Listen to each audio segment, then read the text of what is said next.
Welcome back to episode 184 of the Hockey Cards Gongshow podcast. My name is Josh. I'm here with Troy. Happy Sunday, Troy. What's going on, buddy?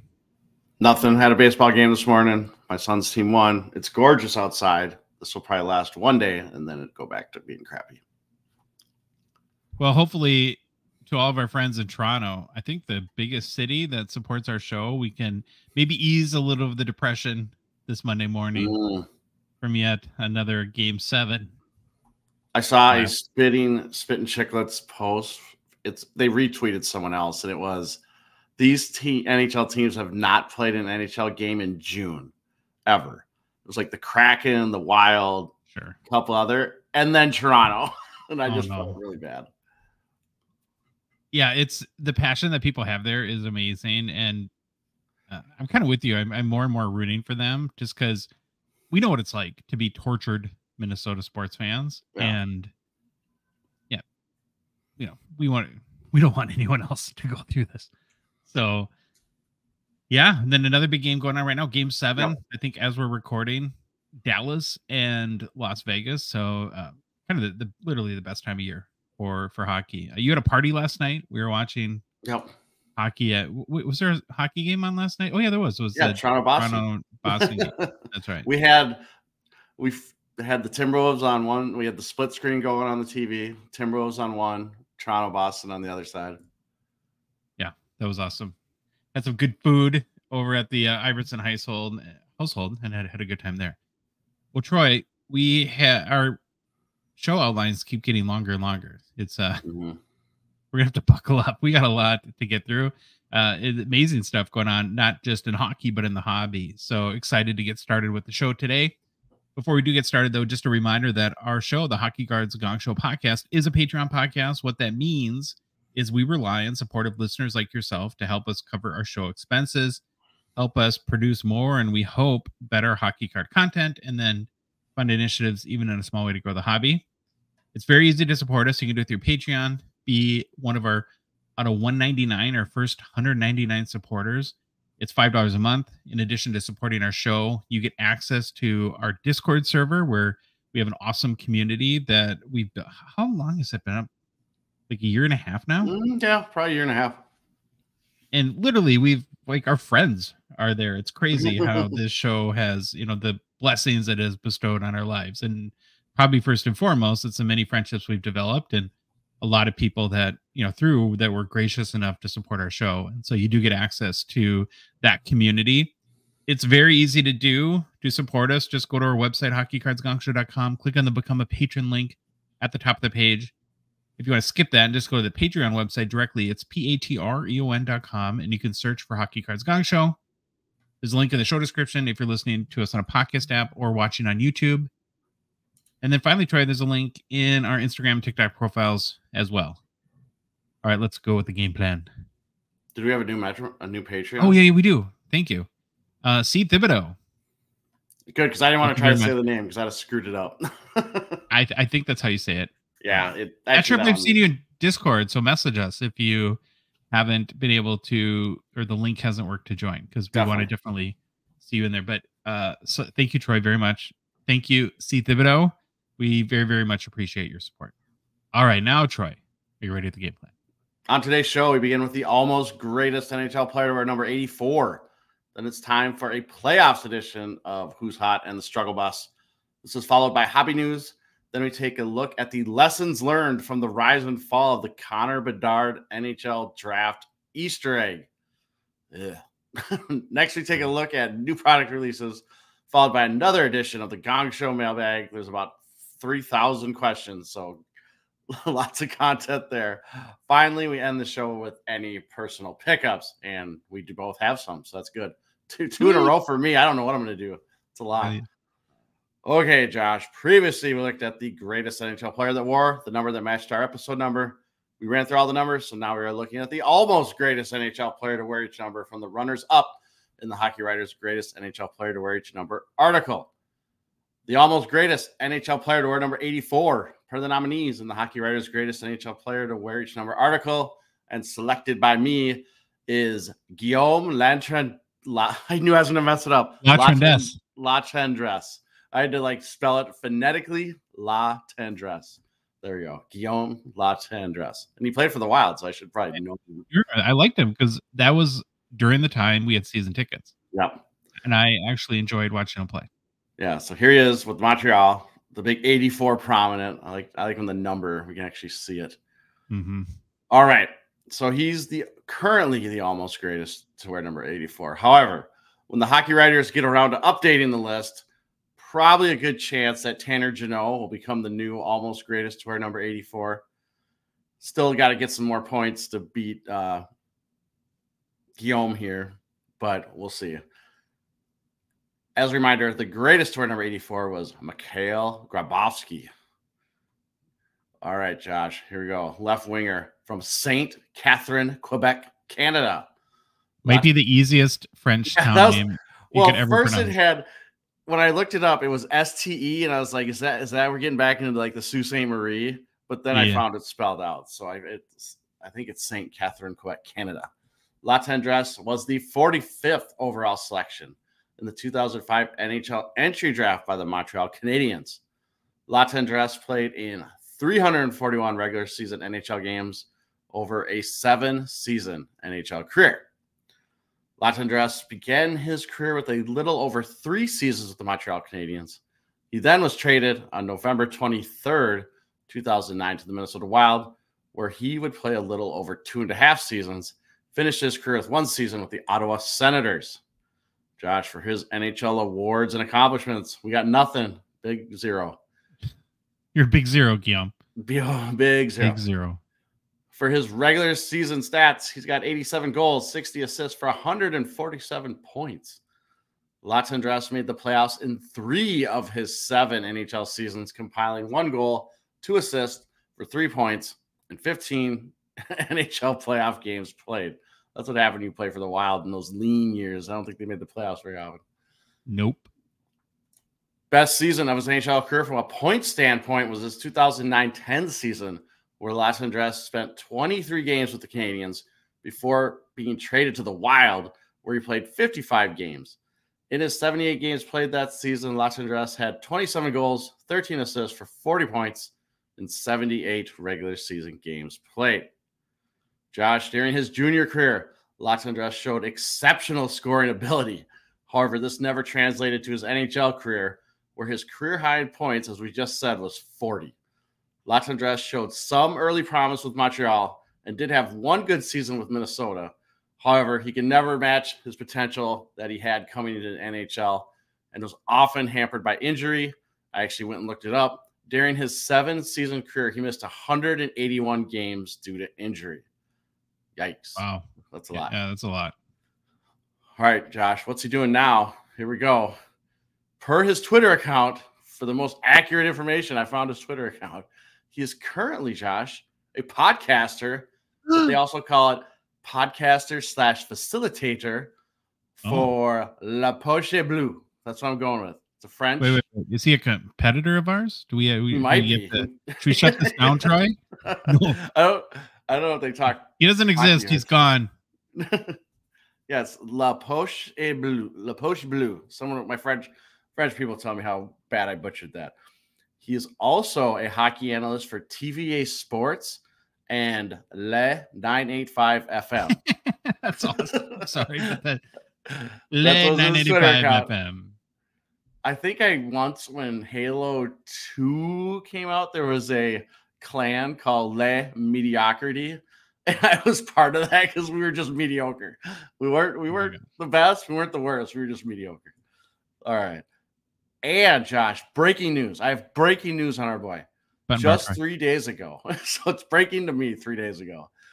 It sounds like La Tendresse and Maxime Lapierre were awarded an expansion franchise in the LNAH, which is the Ligue Nord Americaine de Hockey. Okay. That's all good. But then here's a quick recap of this whole expansion thing. It just cracked me up. Listen, that cracked me up. It's just interesting. So this was kind of a quote from these new owners. We believe that our Quebecers players, that's what it says, have the right to continue their professional career close to their families. It's not because you don't make it to the NHL that your dream must stop. Players from here shouldn't have to go play in the 3rd or 4th division in Europe or elsewhere. We want to bring them home, said Lapierre.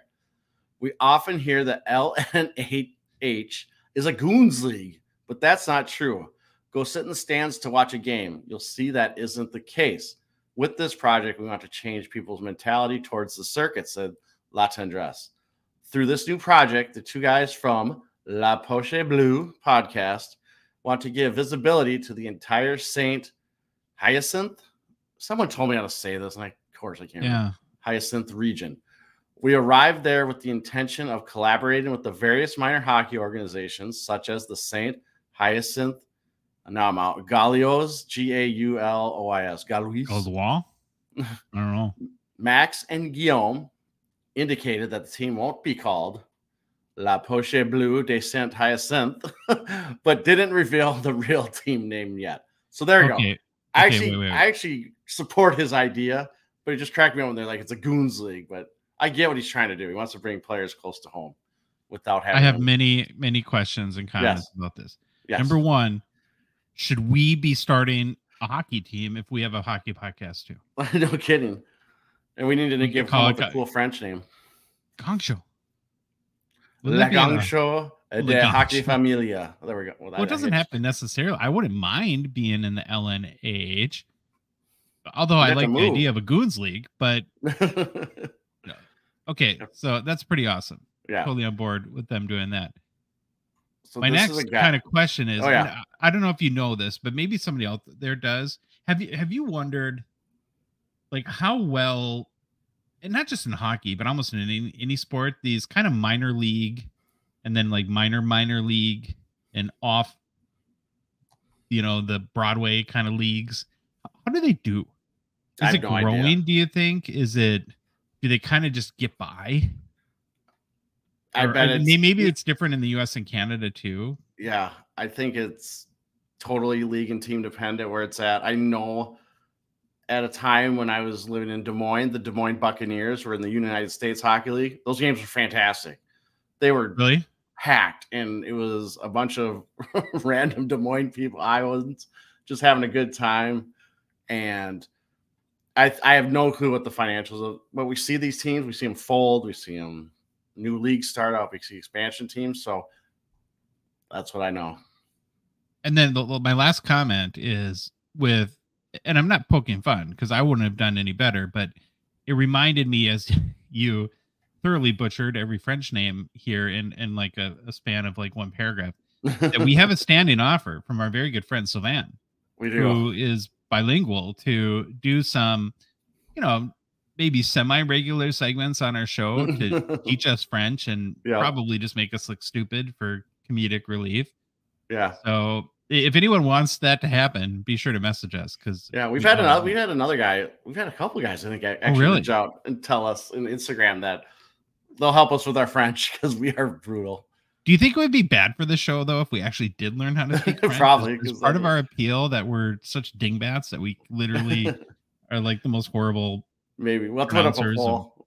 Have to put up a poll around. Should we learn French?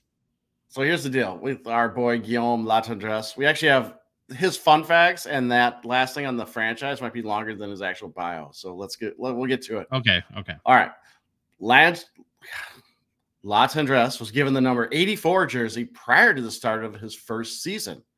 While unaware of its significance, he became the first player in NHL history to ever wear the number 84 during a regular season game. No way.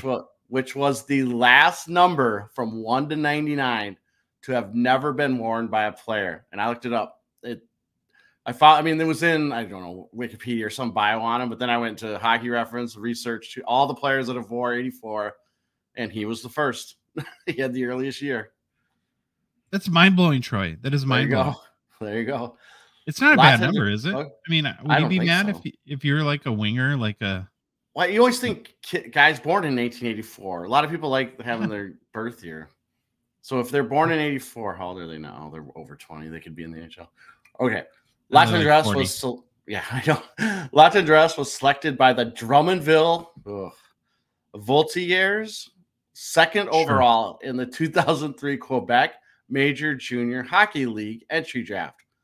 Guess who he was just drafted after? Sidney Crosby, who was taken first overall by Rimouski Oceanic. We'll go with that. But just give you a little bit of his pedigree. Number 2 overall pick behind Crosby in the Quebec Major Junior Hockey League. Pretty good. Josh, on January 7th, 2017, Latendresse, his number 22, was retired by the Voltigeurs as part of their 35th season celebrations. He scored 96 goals, 114 assists, and 210 points in 169 games with the Voltigeurs. Just couldn't. That's what I was kind of talking about with not recreating it in the NHL. Okay, this might be my favorite one next. At a press conference after the game where Latendresse scored his first NHL goal, Latendresse was asked about the comments from former Canadiens goaltender and Hall of Famer Patrick Roy. Just a few weeks earlier, Roy said he thinks the only reason the 19-year-old rookie Latendresse remained with the Canadiens is that he is a francophone, suggesting if his surnames was Smith or Brown, he would have been back in the QMJHL. Latendresse responded, "It's me who's supposed to be 19, not him. I will act like a man. I'll leave it to him to act like a child. I don't know why he's acting like that. I've never spoken to him. He should be delighted by the success of young Quebecers in the NHL instead of making stupid comments." I love standing up to Patrick Roy, but that's just crazy. I couldn't find any other backstory. Like, did their families hate each other? Did they get in a bar fight at some point? I don't know what's going on here. Shots fired. I tend to stand with Guillaume here on this point, though. Yeah, it's like sorry, they want me. They want me in the NHL. I can't help that. All right, and finally from Wikipedia, this is really interesting. Latendresse was among a small group of Senators players who had planned on attending the 2013 Boston Marathon. Latendresse and the other players had originally intended to be at the marathon's finish line during the time at which the bombs exploded, killing 3 and injuring several spectators and runners. Following scratches for that night's game against the Bruins, the players changed their plans at the last minute and elected to return to their hotel for a nap instead. "We probably would have been in the exact same spot of the explosion within a block or so," Latendresse's teammate Jared Cohen said. Interesting. Don't ever let anyone tell you a nap has never saved anyone. Naps are good. It's good. Naps are good. Healthiest thing you can do in that case. Yeah, there you go. So that's all the fun and interesting facts. Okay, his rookie card, Josh, right here for our YouTubers. 2006 Upper Deck Young Guns, number 221. PSA 10 pop is 17. Gem rate 74%. The last and only sale in Terapeak of this card was on April 11th, 2023 for $29.99 US. Josh, do not fret. Card Ladder came to the rescue, baby. Previously to that sale, this card sold on July 22nd, 2014 for $6.49 US. There you go. You have your 2 data points if you ever want a PSA 10 copy. Should I do a record sale for that? Right, do it. Record sale. Do you think we should try to find one of the 17 and send it to Patty Waugh? Oh, that would not. I don't know if he has time now being head coach and everything. Yeah, I suppose. Wow, that was pretty awesome. I did like Guillaume Latendresse when he was on the Wild, so that brought back warm feelings. And sometimes, as you know, Troy, better than anyone, your favorite part is fun facts, and you a little bit will struggle to find interesting stuff. It seems like we could have gone on for months about friend. Had lots on him. We're going to move on to Who's Hot in the Struggle Bus Playoffs edition, Troy. It's the NHL Playoffs. Are we in week 2 now of the playoffs? Is that where we're... I know we're like in the just almost done with the first round. Almost done with the first round. Got to get through Dallas and Vegas right now. Let's score update live behind the scenes. It's Sunday. What time? I've got a lot riding on this game. We're going to get into in a minute. So it's 1-0 Dallas. 1-0 Dallas. We're in the first intermission. For the first time in my life, I'm rooting for Dallas. Like I said, we'll get into that in a minute. What is it too though about? Is it like a getting older thing where you can't keep track of like any like spatial relation to time? Like I'm trying. I don't know if this is like week 1, week 2, or 10 of the playoffs at this point, but I think it's week 2. So we're going to take a look at an NHL Playoffs edition of Who's Hot in the Struggle Bus, players who deserve to be put on the Gong Show's Who's Hot list, and then the dudes, Troy, who are at the worst time of the year, have a seat on the Struggle Bus. We're going to start with our picks for Who's Hot. I had to do it.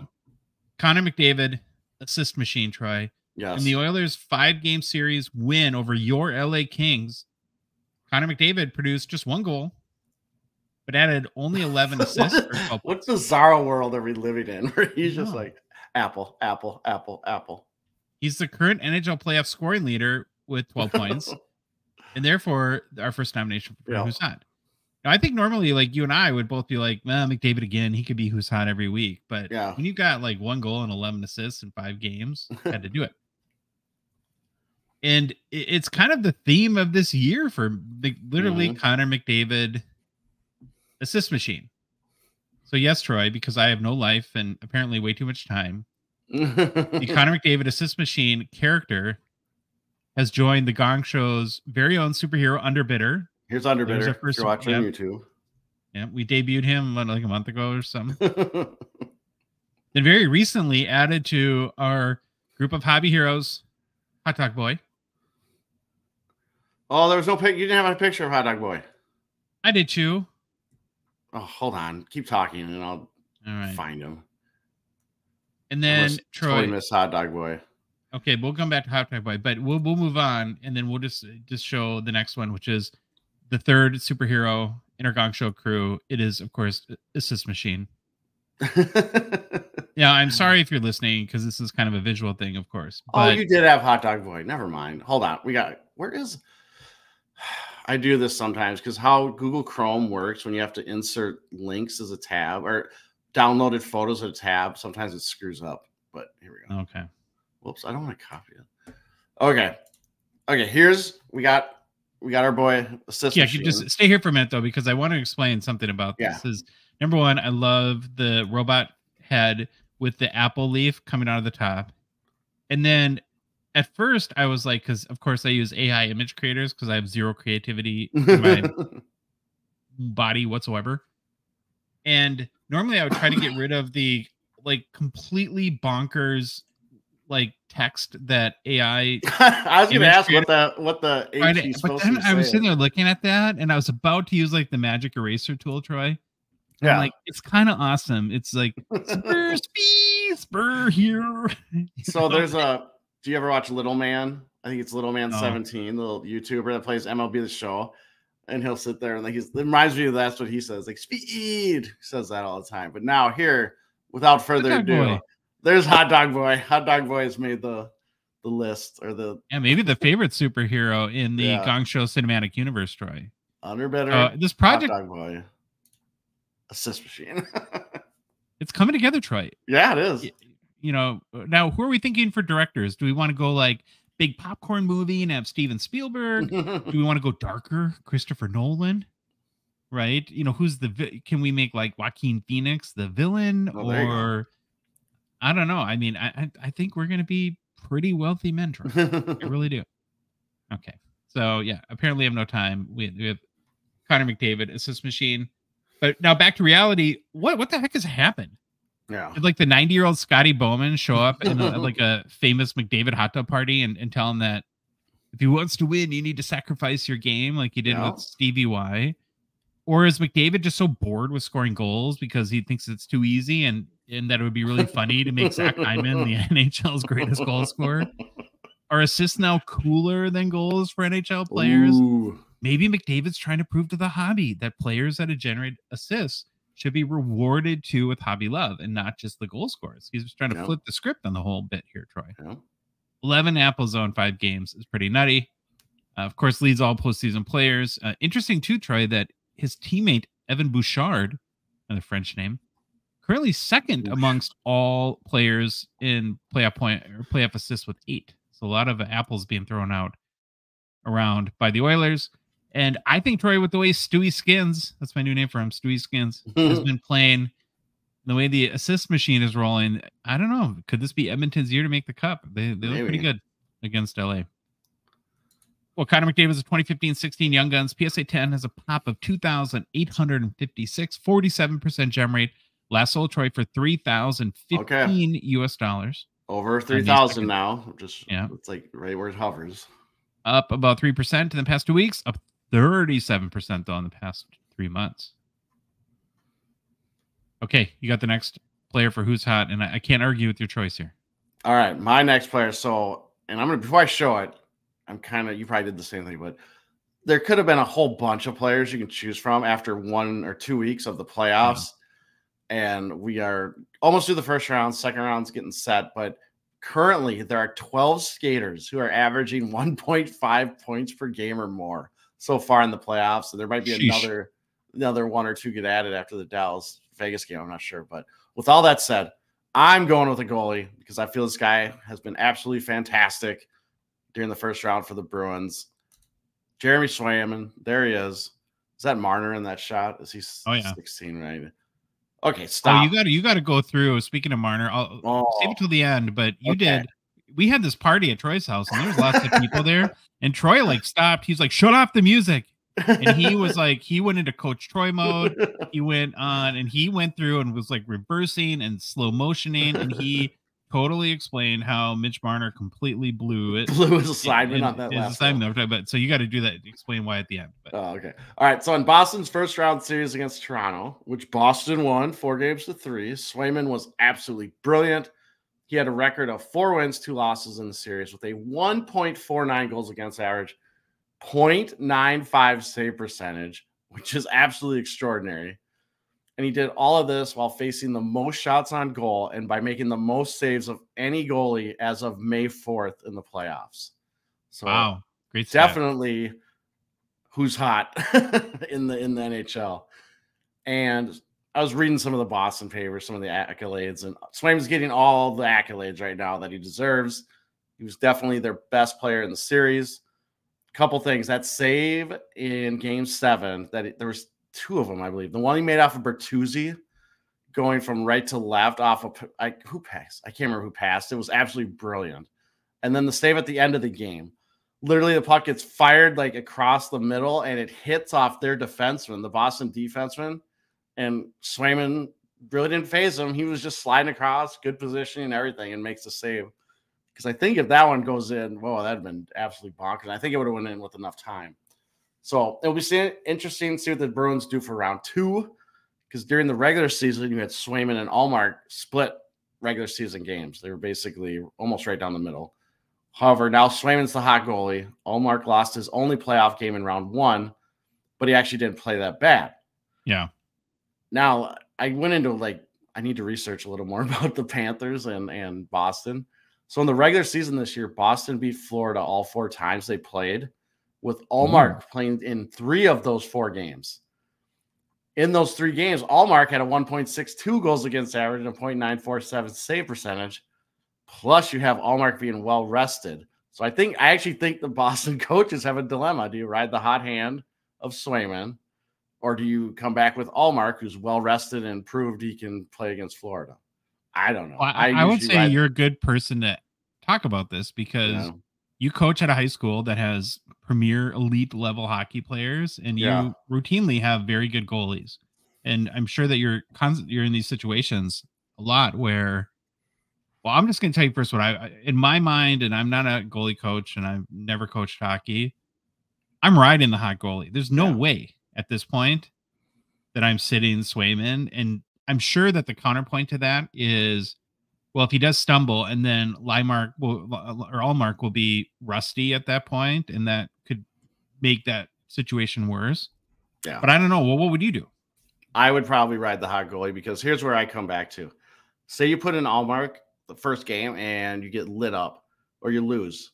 Then you have to try to justify why the hottest goalie in the world is sitting on your bench right now. So I probably ride the hot goalie until he gives me a reason not to. That's kind of how I would do it. If they make a deep run and they make the decision to keep riding Swayman, that's got to create some friction with Ullmark and the team at that point because he's got to be a competitor. And and you were saying they tried to move him right earlier, and he has a no trade. He wouldn't waive it. Yeah, he wouldn't waive it. So that'll be interesting if that's how it plays out. All right, on the regular season, Swayman had a record of 25 wins, 10 losses, 8 overtime losses with a 2.53 goals against average and a .916 save percentage with 3 shutouts in 44 games played. Okay, Swayman, 2021 Young Guns with a PSA 10 pop of 798, gem rate of 33%. Oof. Recent sales on May 4th of this card were between $85 and $99 US. This is up around 80% since the beginning of October of 2023, which was the beginning of the NHL season. So definitely some momentum that created by Mr. Swayman there. So he's playing fantastic. Okay, now I'm going to complain about that last goal where basically all you need to do is watch the play again and you'll see Marner, because it's in overtime, right? Marner jumps over the bench.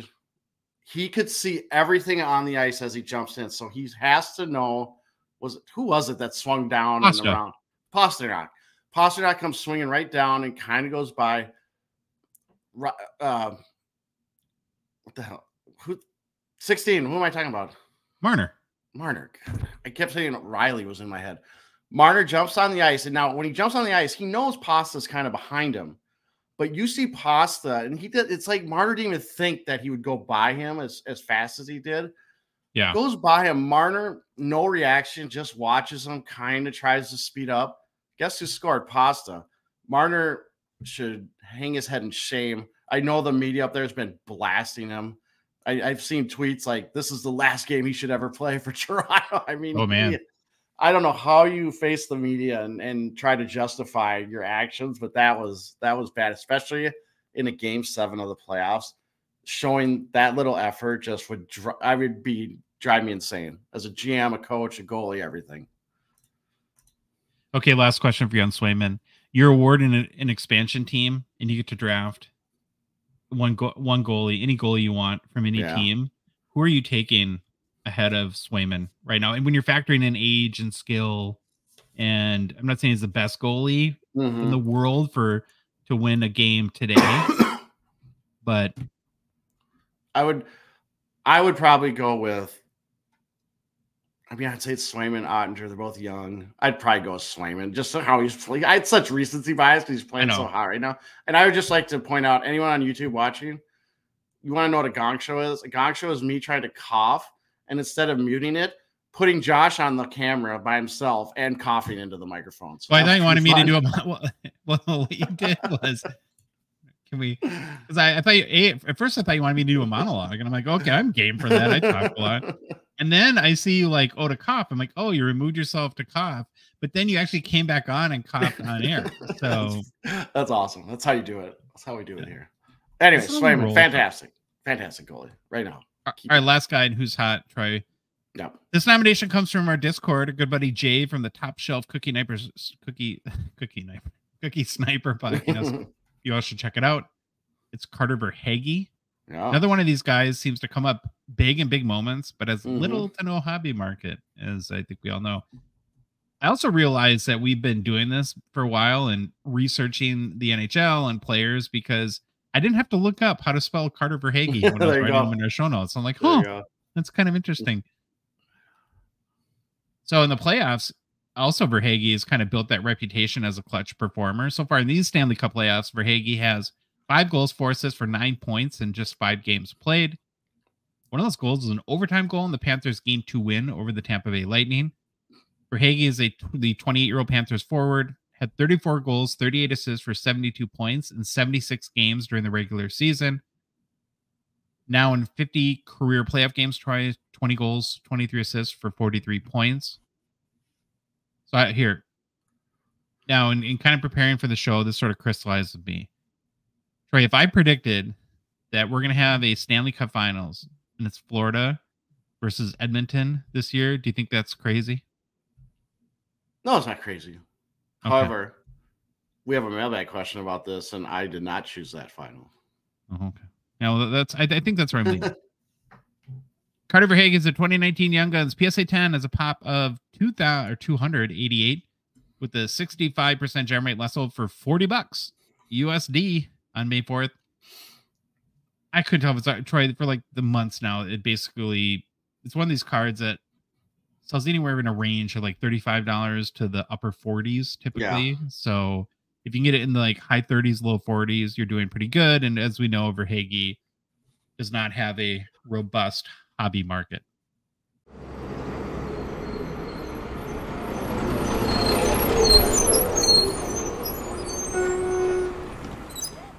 Well, the struggle bus is reliable for the playoffs, but some of the players, that might not be the case. We're going to get to your guy. It's a little bit shocking, maybe controversial. And I'm actually a little shocked, Troy, that I was going to mention you before, but I thought I'd wait to the show. I was certain you were going to go with Connor Hellebuck. I thought about it, but in the games I watched, that whole Winnipeg team was terrible. And I know we're not the arbiters of who's like, I just couldn't land on him. Like, I thought his stats were terrible. Don't get me wrong, but I thought he was just not helped at one bit. I should have put him, but the guy I chose, he angers me. Last thing I'm going to say, and I'm turning it over to you, is remember, send all hate mail to Gong Show World Headquarters in care of T. Iverson.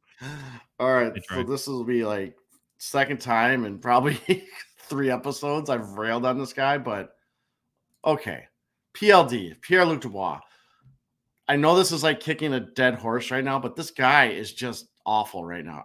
I mean, thanks for putting the picture on. Of course I didn't. But you can tell in the picture I selected, he's very sad, and he should be sad. And I know I put him on the struggle bus, I think a couple episodes ago, but he just doubled down. He's not even trying to get off the bus. I think he likes it. Probably comfy in there or something. I don't know what's going on. But my gosh, PLD. Okay, remember, he just signed the big deal with the LA Kings on June 27th of 2023. He is making $9 million in salary with an average annual value of $8.5 million. All that money bought the Kings 1 goal for 1 point in their playoff series against Edmonton. Is that good? So I'm going to say that's not good and not money well spent. Okay. And again, this guy, during the regular season with this shiny new contract, put up 16 goals, 24 assists for 40 points. Okay, PLD in terms of pure salary, not average annual value, just pure salary, what he makes per year this year is tied for 46th highest in the NHL. Josh, do you want to guess where he ranks in points this year for NHL players?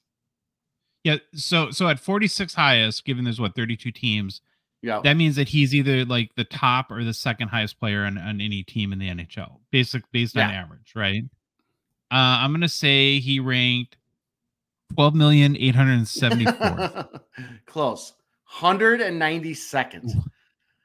192nd in points, which is absolutely brutal. And again, I'm not rooting for the guy to stink. I'm just, with his history and what we know about him, he's one of those players that just frustrates me. And I don't know why. I'm not even a Kings fan. I don't follow the Kings. But this guy if he turns out to be a dud, I think Rob Blake is probably in trouble in LA. Like, I don't think the media is going to like that. They've already taken shots at him. Now, get this. There are already rumblings now in the Kings organization that they should buy him out. Buy out PLD. Check 1 this year out. into 8-year contract? 1 year into a massive deal. Check this out from Eric Stevens at The Athletic.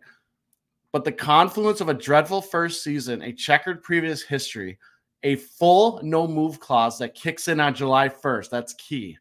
And Dubois being 25 years old has led to increasing speculation that the Kings will seek to get out of this marriage, either through a trade or much more likely a buyout. Yeah, so who's trading for him? Yeah, no, if you trade for him, you deserve to be fired. Like, I mean, with how he's playing right now. Now, again, the wild trade for him, we're moving. Oh, yeah. And the key is that the whole buyout thing is that the age and the July 1st are like the two key things with that. So if they do a buyout, like we said, would be nuts.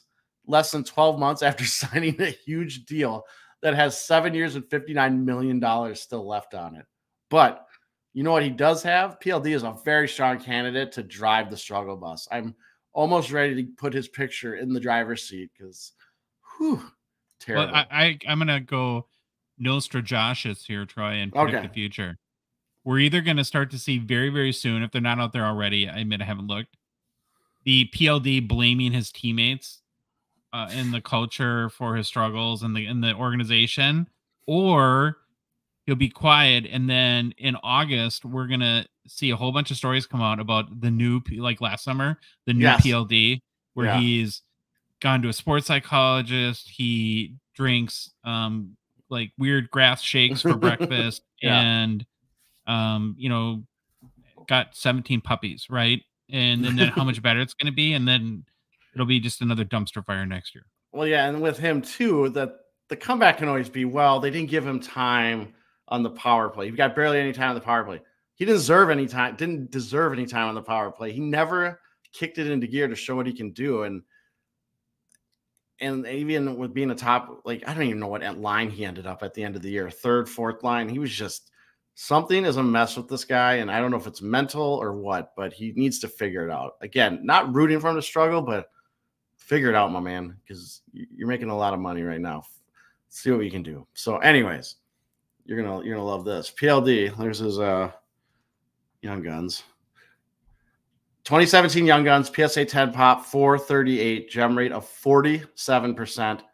Josh, last sales of this card in the 25 to 30 US dollar range. In October of 2023, at the beginning of the NHL season, it was going for around 50 to 60 US dollars. So it's almost fallen to where it realistically can, because with grading costs, right, it's not even worth it anymore, I don't think. I don't even know what grading costs right now, but yeah, it's basically the slab price at this point. But anyways, PLD, sorry to kick you while you're down, but let's go. Remember, all hate mail in care of T. Iverson, the Gongshow World Headquarters. And we're going to go from the P to the L to the D to OV, Troy. He's joining PLD on the struggle bus. Yeah, what's going on, OV? Let's go. Now, I realize the Capitals were eliminated a number of days ago now, but we got to talk about OV and the struggle that was the 2024 playoffs for him. And honestly, Troy, what a yo-yo this whole season has been. He started off horribly, like awful, and then all of a sudden caught complete fire. He scored 23 goals in his last 36 games, and then again disappeared in the playoffs and was like shockingly bad against the New York Rangers. Like just standing around, like there was video of him like not even trying to back check or skate. It was kind of odd. Yeah, so his team was swept by the Rangers, which had never happened in a first round series in the 49-year history of the Capitals franchise. In the series, Ovi had no points, only had 5 shots on goal.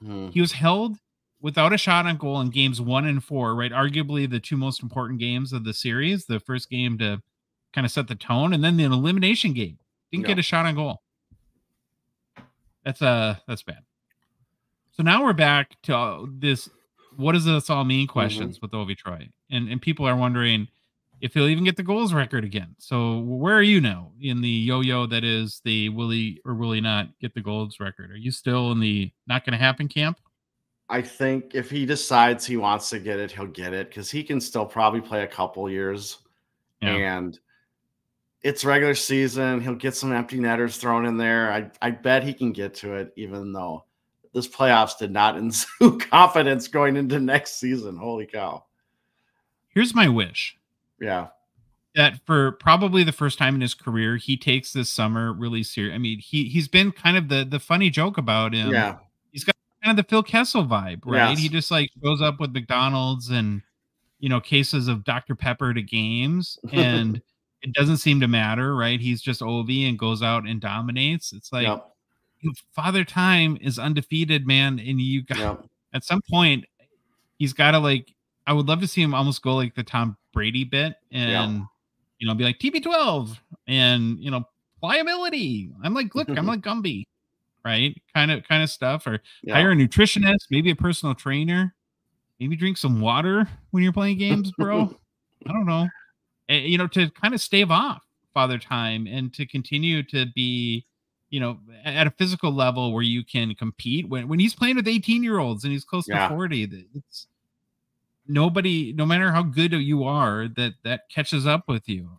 But I don't know if he can do it. It's like, it's hard to teach an old dog new tricks, Troy. So but not a playoffs to remember for Ovi. he's a 2005-6 Young Guns. PSA 10 is a pop of 1,210 with a 36% gem rate. Less sold for 3,523 on May 2nd. It is down 7% in the past 2 weeks and down 6% in the past 3 months. So it's not like he's getting hobby crushed or anything like that. All right, well, that's Who's Hot in the Struggle Bus for our first playoffs edition. Who's Hot? We had Connor McDavid, Assist Machine, Jeremy Swayman, Carter Verhaeghe, and then the P to the L to the D, and Alexander Ovechkin on the Struggle Bus. Got to make a mention for Gongshow partner and sponsor Slab Sharks. We are very grateful to them for their support of our show. Troy, the current Slab Sharks weekly eBay auction is live. You'll definitely want to head to slabsharks.com, register for the new portal, plus get a link to the auction. They took a huge amount of submissions at the expo, including one for me, Troy. And this week's one is incredible. Now, I don't sell many cards, and I found I'm much better at buying sports cards than selling. Is that probably doesn't make me super unique. And I definitely don't auction many cards, but the one that I through our buddy Sylvan, who I think is like the Eastern Canada Slab Sharks guy, left a card with him at Chateau Gongshow. Now, Troy, this may be dumb from a timing standpoint. So I love when I do things that, like, we sit on these microphones and preach endlessly about hobby, do this. And then I violate all those rules. So I'm going to acknowledge I'm gambling a little bit here. So a few months ago, Troy, I pulled this 2022-23 Metal Universe Jake Ottinger Gold PMG 101. Now, it's not a rookie. He's a 2020 rookie. Super nice shape, though. The card is. You can kind of tell even from the photos there. Here's the thing. I had a number of people inquire about buying the card, and I don't know if you would have felt the same way I did, Troy, but this is a hard card for me to peg the value on. And especially if I'm to sell a card to a friend, it's like I felt very conflicted where I didn't want to give it away because it's a gold PMG. But on the same token, it's like I would hate to sell it for like a big number, and then you find out, like, through other comps and cross-secting and all that stuff later that, oh my gosh, whoever I sold it to that I'm good friends with probably paid 3 times too much for it. And so I thought, well, maybe the auction is the way to go. Now, why the timing is bad is because here we are in Game 7, and this has like 5 days left. And if Dallas loses, no bueno. Yeah, not good. Yeah, for my auction. So I have a lot riding on this game, and I hate the Stars. They stole our North Star. So I am such a Dallas rube tonight. And do you have an update for me? Do I want to know? One zip, still Dallas. 10 minutes left in the second. So I'm just playing well. And hey, if you want a really nice Jake Ottinger gold PMG, go to Slab Sharks. Make Josh hobby rich. That'd be great. And I don't know, Trey, maybe we need to sweeten the pot. Like, put an offer out there. Like, if the card goes for big money, maybe you'll plug in the button bar or something like that. It's plugged in, just nothing on it. Well, aside from my shameless plug of my own card, it's a beautiful, Troy, iconic and vivacious card, whatever that means. There are some other great cards in this week's auction as well. So I'm going to highlight a few right now. If you want a cool Connor Bedard card and you don't have a bank account like Troy, he's very rich. Then here's one that I'm a fan of. I really like the 2023-24 OPG paper. It's the Premier Rainbow Foil out of 75. Pretty low numbered. I don't know. Since this card came out, I thought it's super cool. Looks cool. The next one I'm a huge fan of. Love Future Watch Auto Black cards. Yep. And here's a good one. 2019-20 SP Authentic Kale McCarr. Future Watch Auto Black SSP super short print. BGS 910.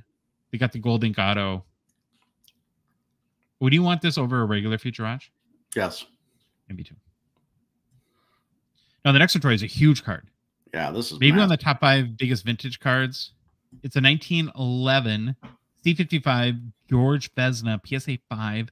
It's a pop 30, 29 graded higher. It's a George Vezina rookie. Someday I would love to have one of these cards. Now, if you're a 90s hockey fan, you'll probably appreciate this 1998 Upper Deck Choice Jaromir Jagr StarQuest Gold out of 100 PSA 9. I've seen a lot of these lately. These have been kind of very popular in the auction circuit. And then I went with one more Bedsy, Troy. The 2023-24 OBG Bedard Top Rookie Bounty Award Auto out of 25 BGS 1010.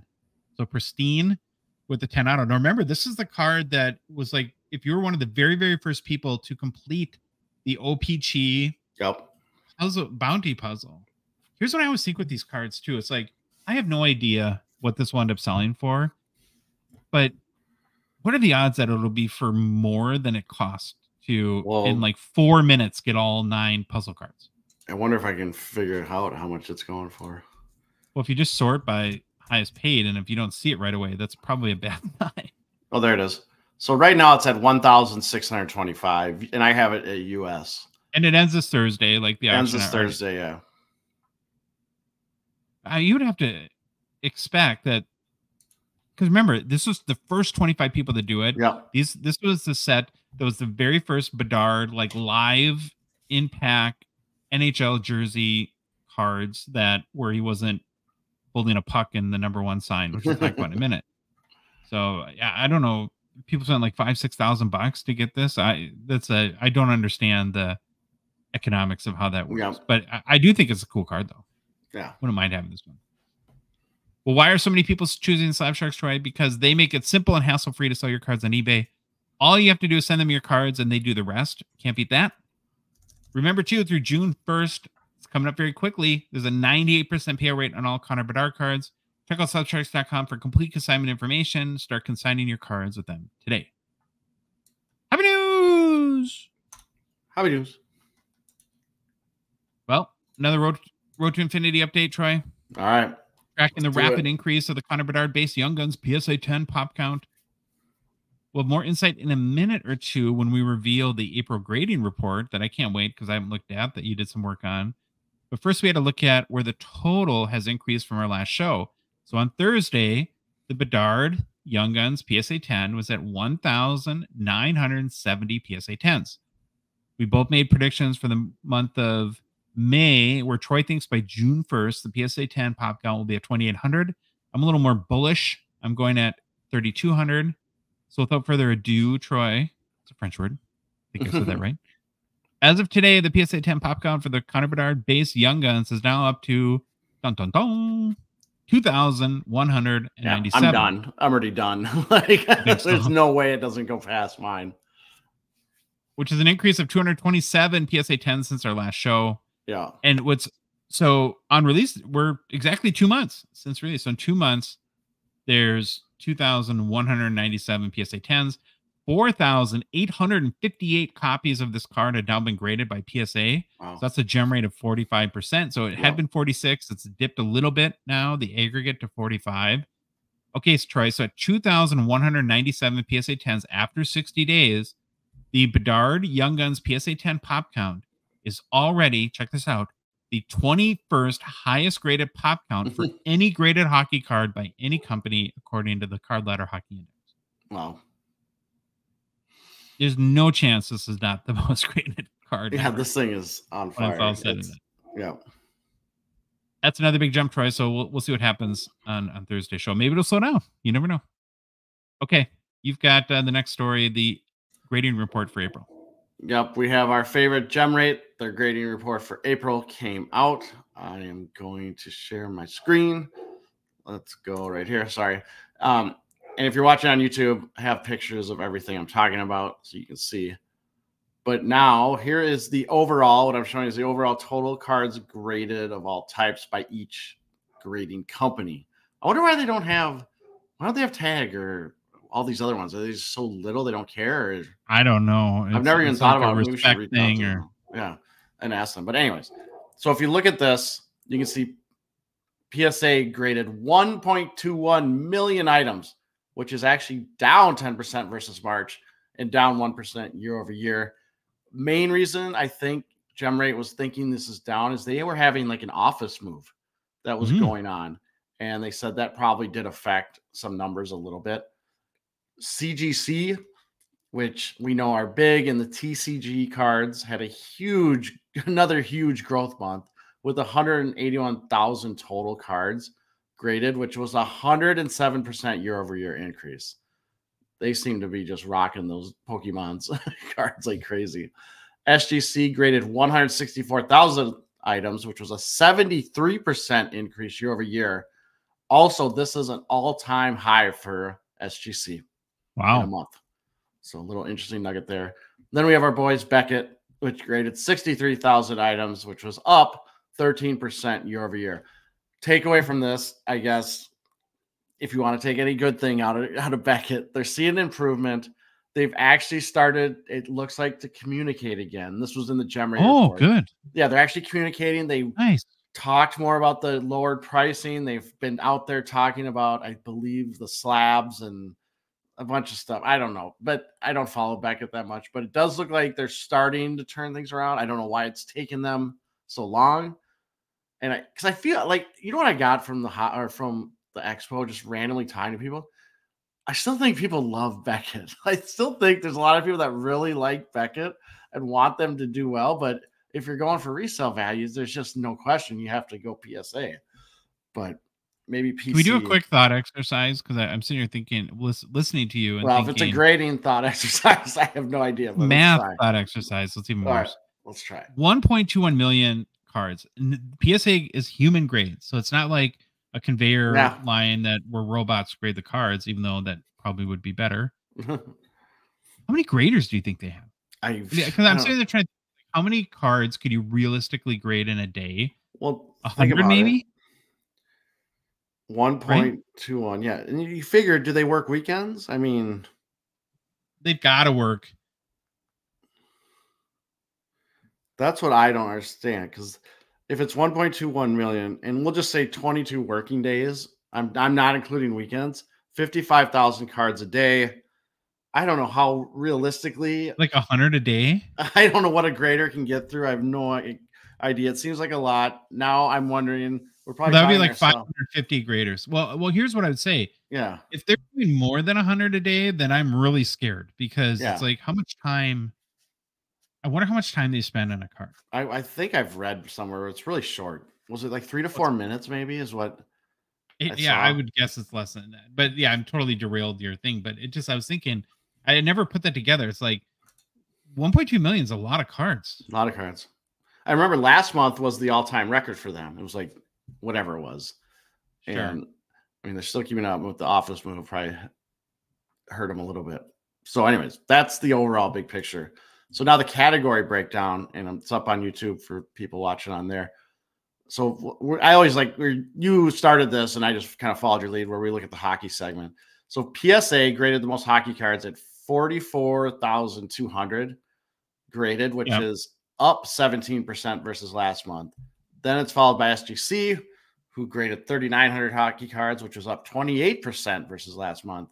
And then we have Beckett with 3,300 graded hockey cards, which was up 74% versus last month. I didn't see any breakdown, but I'm wondering how much of those it's like all driven by Connor Bedard or what. I'm guessing a lot of that is. Guessing. CGC or CGC, these names are going to kill me, these acronyms, had 600 hockey cards graded. Adding it all up. But if you go back to our Road to Infinity update, so now in the last 2 months, so that this is a 1 month report. Yeah. They've already graded PSA 4,850, so almost 4,900 cards. So that would be, so it's probably 5% of the total hockey cards that they're grading are just Connor Bedard younger. Interesting. Yeah, I didn't even think about that. So adding it all up, 52,000 hockey cards graded last month, which is about 5.5% of all sports cards graded. I didn't go this deep, but I think last month it was around 4.7% of all cards graded were hockey cards. I'm wondering how much of a blip Bedard threw into that number too. And then finally, here's our top 10. Josh, do you think he made it? Do you think he's on the top 10 again? I'm guessing, yeah. Yes, he is. He went up a spot. He was number 5 last month. Now he's number 4. He's up 1 spot. Bedard Base Young Guns had 2,700 copies graded in April at PSA. They break it down by each company. I just didn't have time to go through every single company's grading stuff. But again, this is going to be behind what you presented in the Road to Infinity, because you're actually including up-to-date information. But this is showing 4,300 or 4,300 all time, but it's actually bigger than that because what you put in there. But yeah, so it's still climbing. Will it climb even higher? Who knows? We will see. But yeah, I mean, grading looks like it's pretty healthy right now. We've got PSA setting all-time record last month, SGC this month. So it's interesting. Just not my thing. All right, Troy, we're going to move on. Talk about the rise and fall of the Connor Bedard NHL Draft Easter Egg PSA 10. I've been really fascinated by this card for a long time. We've talked about it before on a show. We'll get into that a little bit. But the main reason why I spent a lot of time digging into this the past 3 or 4 days is I think many people look at the Bedard chase as a quick way to get rich, right? It's like, I'm going to strike gold with Connor Bedard. I'm going to hit a box or buy a card now, and it'll be worth 10x, right? 5 years from now, sort of deal. And what we try to do really, diligently here on our show is to caution everyone that watches or listens that in cases where we're at like a max hype level, like we've definitely been at with Bedard, you will see lots of big sales, but you're also going to have a lot of variability in values too. Is that, just because it's $1,000 today doesn't mean it's going to be $2,000 tomorrow. We're seeing typically these cards like very shortly after release go for big numbers, and then quickly now they're starting to slide a little bit. And so I've been waiting for probably a month and a half to do this segment. And when I noticed the other day that the last few sales now for the 2023 Upper Deck Bedard NHL Draft Easter Egg PSA 10 were basically in the $2,400 range. So we had a $2,416 sale on May 3rd, $2,450 sale April 27th, and then 2016 again April 25th. So, not an outlier. It seems to be a little bit indicative, like the trend where the value is at. And what's shocking about it, Troy, is it's a very far cry from the peak of 12,000 US dollars that this card hit just basically 3.5 months ago. So we're talking like in 100 days, an 80% loss in value. Almost $10,000 now in total value lost. Poof. Right? Just gone. I'm not one to dance on the graves of people, and so we're not highlighting this to say I told you so or stuff like that. But I do think it's worth reinforcing some of the lessons learned from cases like this that we can apply to our own investments into our collections going forward. So we're going to do a total breakdown of the rise and fall of this card. And of course, makes the most sense to start at the beginning, Troy. So 2023-24 Upper Deck Series 1 was released last October 18th.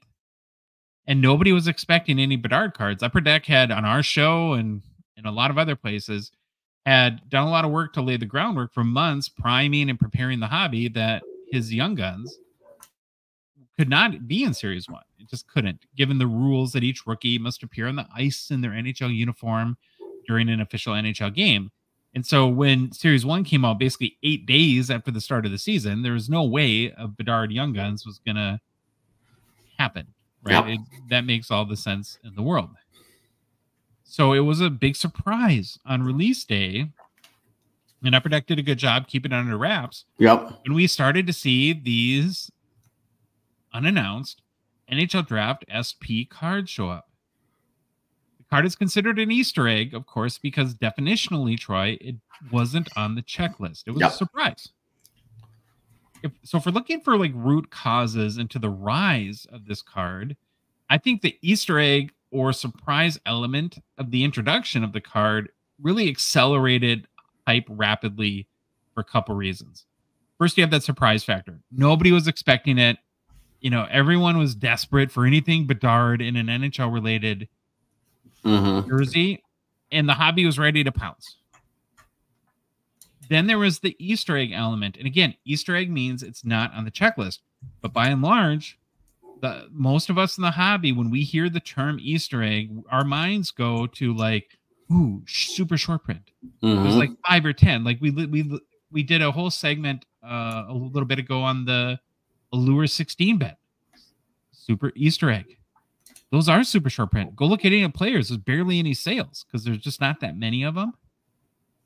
And so I think on that release day when these were watching breakers and people were opening boxes and posting on Instagram, the kind of reflex that we all had was that this was going to be a very, very rare card. That being said, though, Troy, and you would know that you know this too, and you can comment as well, that we were watching a whole bunch of cases get ripped on opening day. And when you started to see like 3 or 4 of these on like the breakers, like the hit stands that they have like in their background, I think I remember like us messaging back and forth. We're like, is it weird that so and so has already hit like 5? Yeah. And so there was this, I think, huge perception that number one is a surprise. It caught everyone off guard in a beautiful way. It got everyone really excited. And then you have that Easter egg component where it just, again, means it's not on the checklist, but we create this perception that it's very rare. And yeah, we finally had a Bedard card and a Black Sox jersey. So it created a ton of momentum for the card. Do you remember anything else from kind of the release day thing? No, that was a huge thing. It's like we knew it was not on the checklist and it was a surprise. But then when they started kind of popping up a little more regularly than what I thought they would be, and we had the big discussion on a previous show that Easter egg does not mean short print or super short print, or it just means definitionally not on the checklist. So but they've called this a short print, right? This is technically a short print, but yeah, and definitionally, again, short print just means that it's printed less than the base. And so I think a lot of people were like, oh, that means it's like whatever, 25 or less, 50 less, 100. No, it's not. That was the big discussion when it first started popping up everywhere during breaks. So that created a lot of momentum and excitement for the card. But that being said, though, Troy, the first dozen or so sales, they were all raw, of course. Yes. Not that crazy. They were all in like the 500 US range. So that doesn't really add up to a PSA 10 a few months later selling to 12,000. It's like, that's a 24 times multiplier from 500 to 12,000. And honestly, even through today, Troy, there's been over 550 sales of this card graded in raw. I could only find 3 raw sales in the 550 that were more than $1,000. So this card raw was never like crazy. It never was like a $4,000 raw card or something like that, like we've seen with other Bedard cards. So when you're looking for the answers to how did this card at PSA 10 get to $12,000, to me, Troy, the answer lies in the grading side of the story. Yeah. So I'm going to break that down now. The first sale of any copy of this card was October 21st. And it was a raw one, of course. The first PSA 10 sale occurred on December 19th. That was almost 2 months later. And graded copies had sold prior to that date, December 19th, but no PSA 10s, right? So there was 12 PSA 8.5s and 9s that sold before that first PSA 10 in December. Then that card was listed as a Pop 2, and of course, being a smart seller, they mention it in the title. Yep. Right? And I don't know if a buyer was feeling impulsive or FOMO or something like this, but right, they jumped and it sold for $10,000 US dollars. The fact, though, that there were already at this time 80 plus sales of this card graded in raw by the time that first PSA 10 sold, in hindsight, you would think should have been an indicator, though, that the Pop 2 element of this was not going to last for very long. And so this sale really kicked off a month of like crazy, unprecedented sales for this card. We still had lower PSA 10 pop counts, right? The fever pitch of Bedard mania was swelling. He was doing well. He was starting to rack up points. This is before he got hurt again. And even though the 2023 Artifacts release in mid-December, the NHL Easter egg was still the only live Bedard card in an NHL uniform, as all Blackhawks jerseys Artifacts cards are redemptions, right? So even though they're just Roman numeral redemptions, basically, in Artifacts packs. And so we had a number of huge sales in, in the 8 to 10,000 range for a Bedard NHL Draft Easter egg PSA 10, and then culminating, of course, on the much referenced January 16th sale where it sold for 12,000 US dollars. At the time, it was a pop 18. Yeah. It was shortly after the sale when we did our first big segment on this card and concluded that given the total amount of cards in the market, right, we don't know the print run, but when you looked at, well, how many have sold already, how many are currently sold on eBay, they were, it wasn't one a case, but I think that people were kind of factoring, what was it, Troy, like one in every 4 or 5 cases or something like that. That's, We know that yeah. there's a heck of a lot of cases produced for this series. That PSA 10 pop count of 18 at the time was not going to hold. And as we've seen since then, Troy, it's been quite a dramatic fall for this card with the most recent sales of over 2,400. So that gets us into the what's anything else from like the rise of the card? No, that's exactly the stuff I remember. I remember talking about it. It's kind of mind-boggling. Right. So now we're left asking the what happened question. Yep. How does a card like this go from $12,000 in market value to a fifth of that in less than 100 days? I'm not sure anyone will ever know the exact reasons because, of course, there's a lot of variables that always factor into this, but I do have some guesses. So we're going to go through that. Here's my first guess. It seems almost coincidental to me, maybe too coincidental, that the Bedard NHL Draft Easter egg peaked on January 16th, almost right before the launch of 2023-24 OPG. So I'm wondering, Troy, did having now live in packs NHL jersey rookies when game action, not just in a photo booth, take a little or maybe even a lot of the focus away from this NHL Draft Easter egg? And OPG Premier, or not OPG Paper has been a great set, and they have a lot of low numbered Bedard cards, and so it's kind of every flavor of Bedard that you would want in that release. Do you buy that at all? Oh, I do for sure. I buy that because I'm still not the big fan of this card. I don't know what this card does besides having Bedard. It's like not live action. It's him holding a puck. It was the only way that Upper Deck could get him in a Blackhawks jersey and get it approved by the NHL. So I agree. It's not like, to me, the most exciting card, but it's understandable why it's him, with the number one pointy finger kind of thing going on. But then it's not even just OPG, because a week or so after OPG, then you have the Series 2 release, and now the Young Guns is out, and the Outburst Reds, and the Outburst Silvers, and High Gloss, and Exclusives, and Deluxe, and all that stuff. And since then, it's just been one after another. On January 16th, when this car sold for $12,000, there wasn't a lot of options. And 100 days later, there's a ton of options. Yeah. Right. It changed so fast in the marketplace. And so I think that has had a big impact on the desirability of this card. The second one is the obvious one. It's the continued rise of the PSA 10 pop count. Yep. We did our own predictions back in right after this card sold for $12,000. And at the time, I guessed it would hit 50 or more. And my point was that if it got to that number or higher, this card is obviously not super rare, and that proves it. There's no auto, there's no memorabilia, it's not on ice. How to maintain a value of $12,000 with a pop count of 50? I mean, you go back to that market cap thing, it just doesn't make sense. So there's no even comparison of any other card.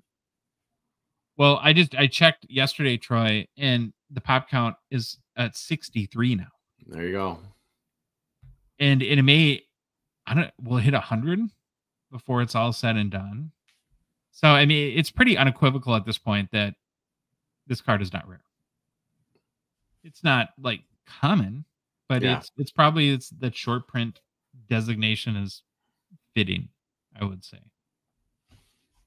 So when you add it all up, it doesn't surprise me in the least that this card is back down in value considerably. It's nowhere near as rare as some might have thought initially assumed. There's a ton more options.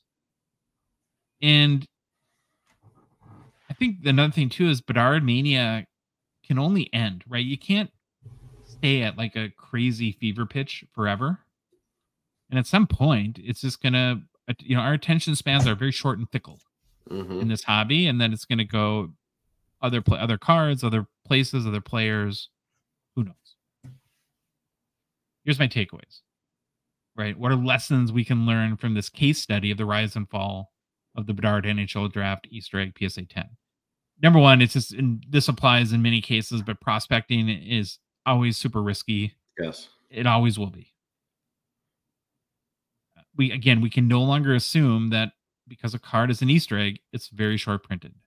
We should look at it skeptically on release day and say, before I spend a lot of money today, I need to try to determine how rare this card actually is.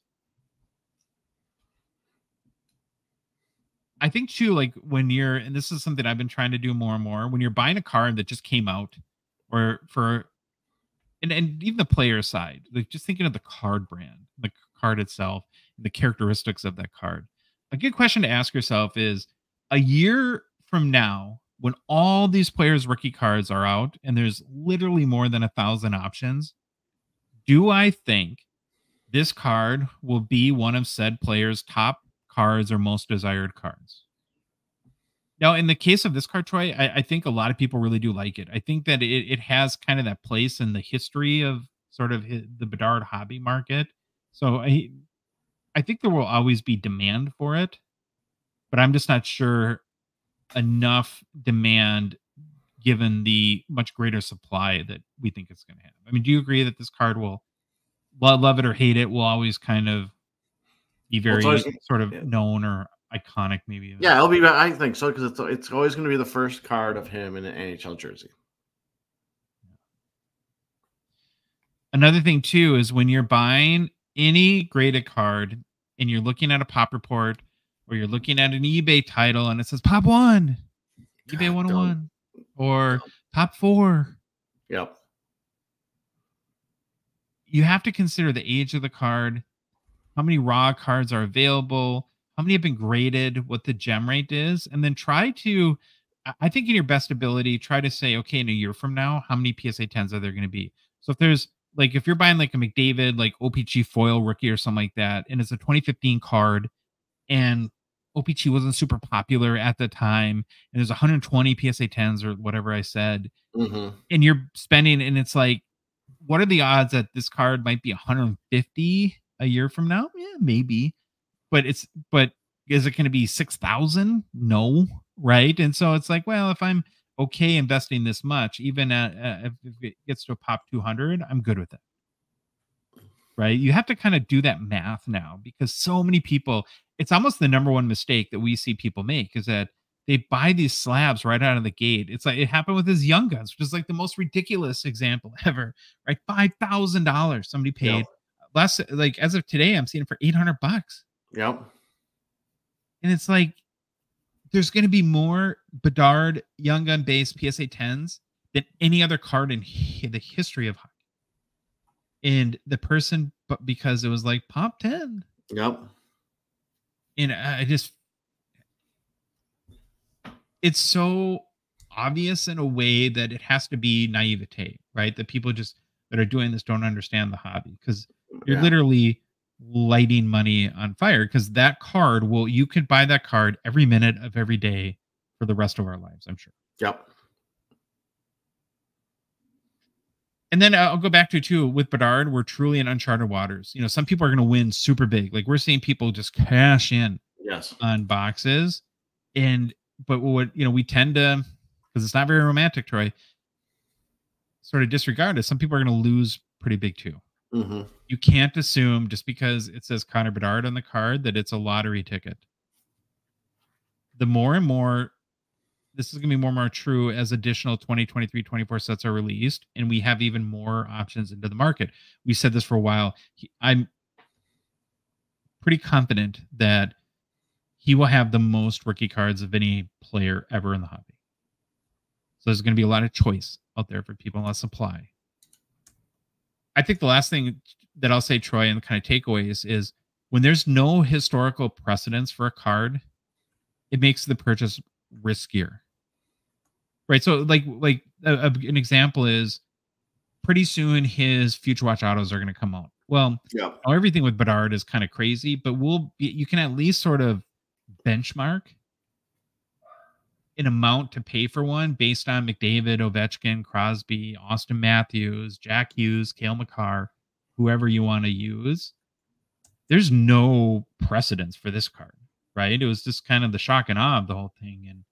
And the timing was almost perfect. And you just have to recognize that. Like if you're in the market that, there's not a lot of, there's no North Star kind of pointing you as to sort of where this card could go in the future. You have any other takeaways? No, you nailed everything I could think of. And then it is interesting though, just seeing this from a perspective where we've learned a lot in this hobby and seeing kind of some of that stuff play out, I think is the interesting piece of this. It just makes me realize don't buy anything right away unless it's like a 101. That's my only shot at it. Oh. Okay, so I have a question for you. A year from now, what do you think this card sells for? The PSA 10. I would say probably $1,500, $1,250 to $1,500. Yeah, I kind of think it's going to settle in like the $1,500 to $2K range. So we're in the, but that kind of depends on the pop count. If the pop count's 175, I mean, I don't know if it'll get there, but that'd be crazy. So well, I hope that was informative. I hope it gives you something to think about, when you're making choices in the future. And like I said, it's not, we don't do this to dance on the grave of people that just lost $10,000. I mean, that's not fun for anybody. All right, we're going to move on to our new product releases kind of sneakily a little bit. 2024-25 Series 1 pre-sales are already up. And with that, we've gotten some information about the set. So we'll start with pre-sale pricing. We found it on Steel City a few days ago.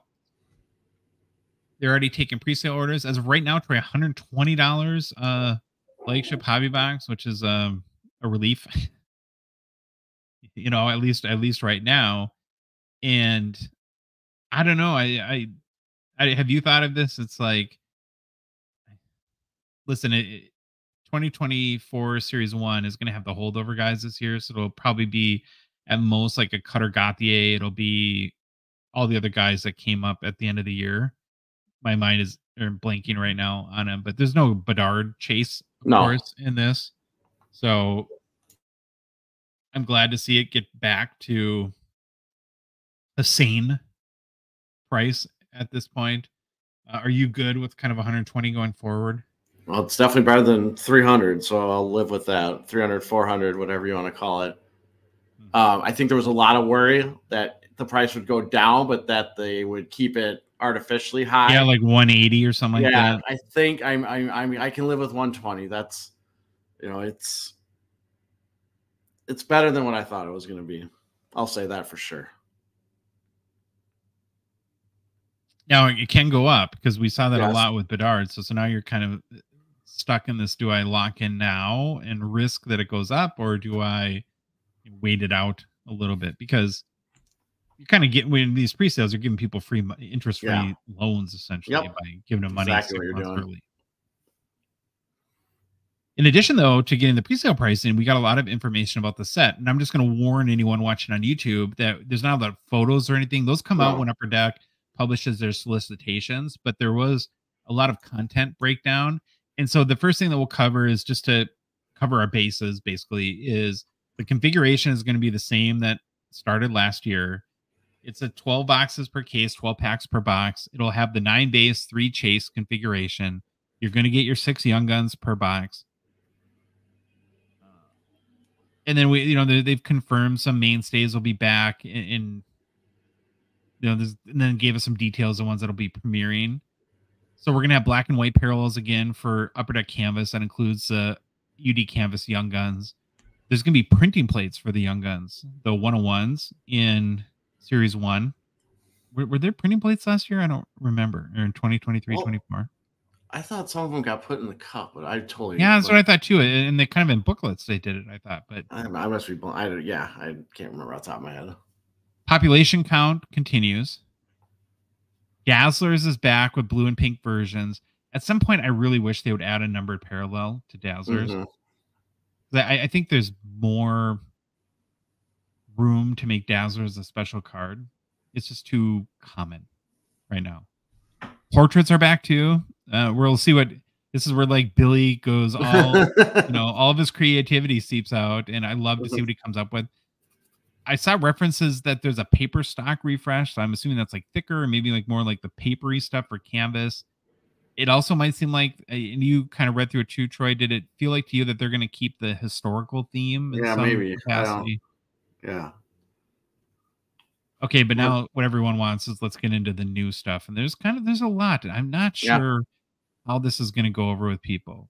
So there's Aimbot, which I didn't. You connected the dots for me last night on this.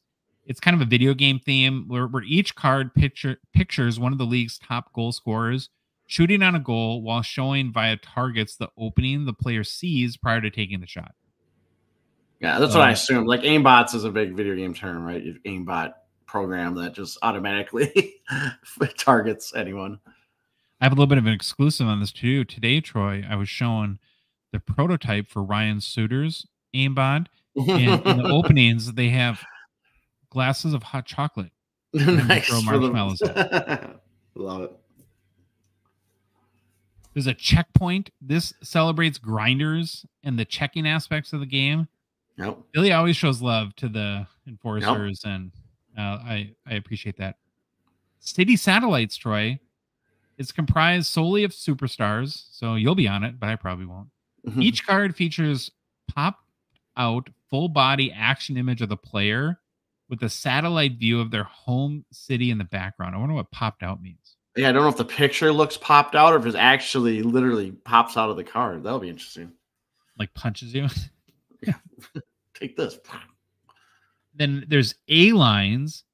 So each card pictures all three players from the top line of all 32 teams. Okay. Boy. So the Wild will be Kaprizov, Zuccarello, and some center we've never heard of. Yeah. Then there's breaking news. This set recognizes top moments from the 2023-24 season. Each card providing a brief description of the moment and an image from the game in which the moment occurred. So of those we've gone through so far, what's most interesting to you? Aimbot, Checkpoint, City Satellites, A-Lines, or breaking news? City Satellites, I think, sounds pretty cool.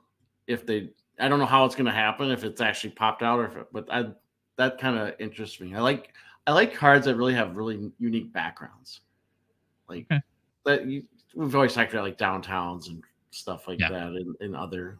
I know Fanimation kind of does it sometimes. Fanimation sometimes have really nice, interesting backgrounds. Sometimes I don't care for them that much, but yeah, I'm interested in City Satellites out of that group. Okay, now we get into some of the more like, what would I call this? Like a little more not complicated, but a little more. Yeah, it's hard to just text read these and not show anything and be like, I don't really know what this is going to be, but here it is. But we got to talk about gaming though, because there's going to be 6 of these cards in a box, so they're like going pretty heavy with the gaming concept. Yeah. And you're more of a gaming guy, so I'm going to read their description and then you try to explain it to me.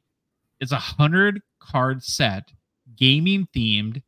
Insert split into 4 25 card subsets. So it looks like it's almost like a TCG component to it too, where maybe I'm wrong, but gaming co-op where 2 teammates along with 4 category comparisons. Gaming FOV, which is, what is this? Field of view, a single player pictured from behind.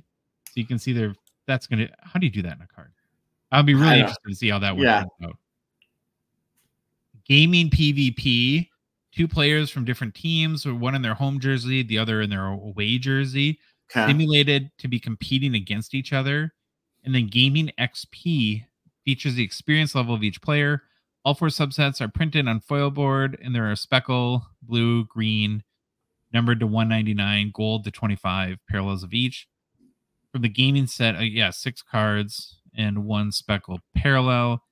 I really want to get your thoughts on this, but I'm sure that this is like meant to appeal to the 40 and younger crowd. But as we go to like maybe card 30 shows, and younger crowd, and there's a lot of older dudes, it's like I can't imagine some of these old timers being very excited about this. You know what this sounds to me like, and I don't know this for sure, but saying where it has category comparisons and experience level, that's going to have numbers on the cards, like you said, like a TCG component. It kind of, to me, it seems like it's the next step beyond the MVP ice battles. Oh, okay. So on Upper Deck MVP, they have ice battles. And then what's really interesting about those is on EPAC, you can do pack wars. I know that stuff goes on. It's got like a built-in gaming kind of thing. This sounds like it's taking it to the next step and putting it into a more broader release is how I read it. No clue. I could be totally wrong, but that's what it seems like. It feels very ambitious to me. Yeah. That's the word I was searching for. I'm interested. I'm very interested. I'm intrigued. I'll tell you that much. Then this one I'm pretty excited about, holotypes. Now you probably got to like hologram cards to be excited about this because they are hologram cards, of course, as the name suggests. But holotypes, Troy, is a living set, which means no players will repeat. Amen. Yep. Thank you, Lord. I love this. Yeah. And it'll be a staple in Series 1 for the next few seasons. Nice. Please do more of this, Upper Deck. Yes. I love these sort of, this is the only Connor McDavid that they'll ever make of this card. Yeah. Are you as excited about that as me or not so much? No, I like living sets. I remember, I don't know, a couple years ago, 3 years ago, being into Topps. Topps had a lot of living sets. They would like do Star online. Wars. Yeah, which was really cool. Here's another new insert that's going to be high risk, high reward to me. Young Guns Renewed. Each card in the set is a replica of a past Young Guns card, but with a twist. Each is infused with original artwork by Luke the Cardist. Series 1 will feature notable Young Guns through 2013-14 season. Collect 3 Young Guns Renewed cards per box on average, and search for the exclusive number to 100 and high gloss number to 10 parallels, as well as printing plates. So if you're not familiar with Luke the Cardist, I kind of showed some examples from his Instagram page. So he's on Instagram. It's kind of like, I don't know how I'm not like an art critic, so like more like a pop art style. Yeah. It's a subjective view. I like his art. It's the kind of art that speaks to me.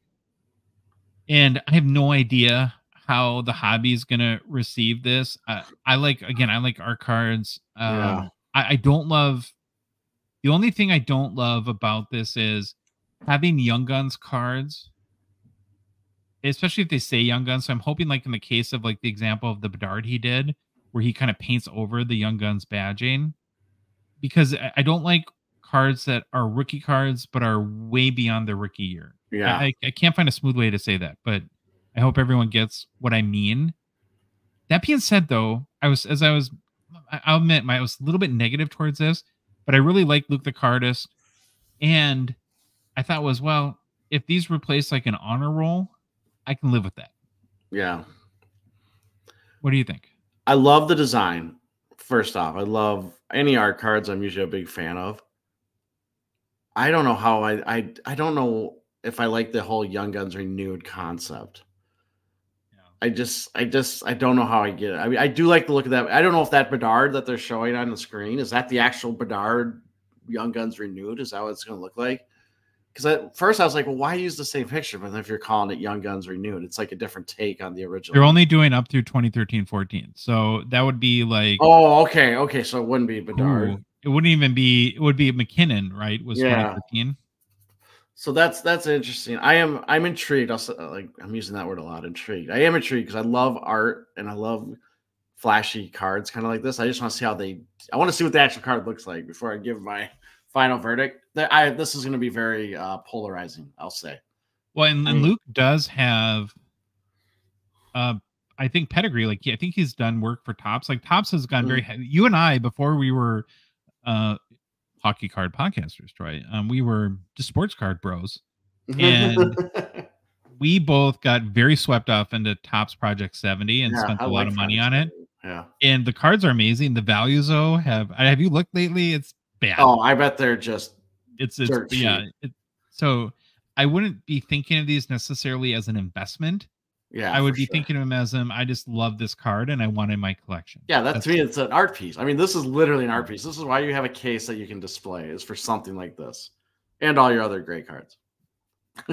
As Keep far them as out of the okay, sorry. sun. As far as mainstays go that look like they're discontinued, we kind of had gotten word of this, but Honor Roll wasn't in the documentation, which I think is good. I think it's time for that one to, Yeah, when you start to like roll through year after year and you see, oh, great Honor Roll, yeah, it's time for something new. And I know too. I mean, a lot of this our opinions will likely change dramatically when we start to see designs of these, but this is what we have today. So I just want your overall thoughts. What are you most excited about? What are the biggest risks in kind of the documentation that we got? I don't know. It's kind of nuts that this documentation's even out there without images. I know that's I don't even know if that's part of the course, but because now we're just inferring from text. But But the the living distributors set, have to give something to Steel yeah, City and et al. In order to, you have to have some information, right? yeah. Why not have pictures too? That's what I don't get. Like just concept. Like, anyways, I don't know. It's like I said, like I previously said, I like the gaming theme. I'm interested to see what they do with that. City satellites. I'm interested about this whole art with the Young Guns renewed is interesting to me.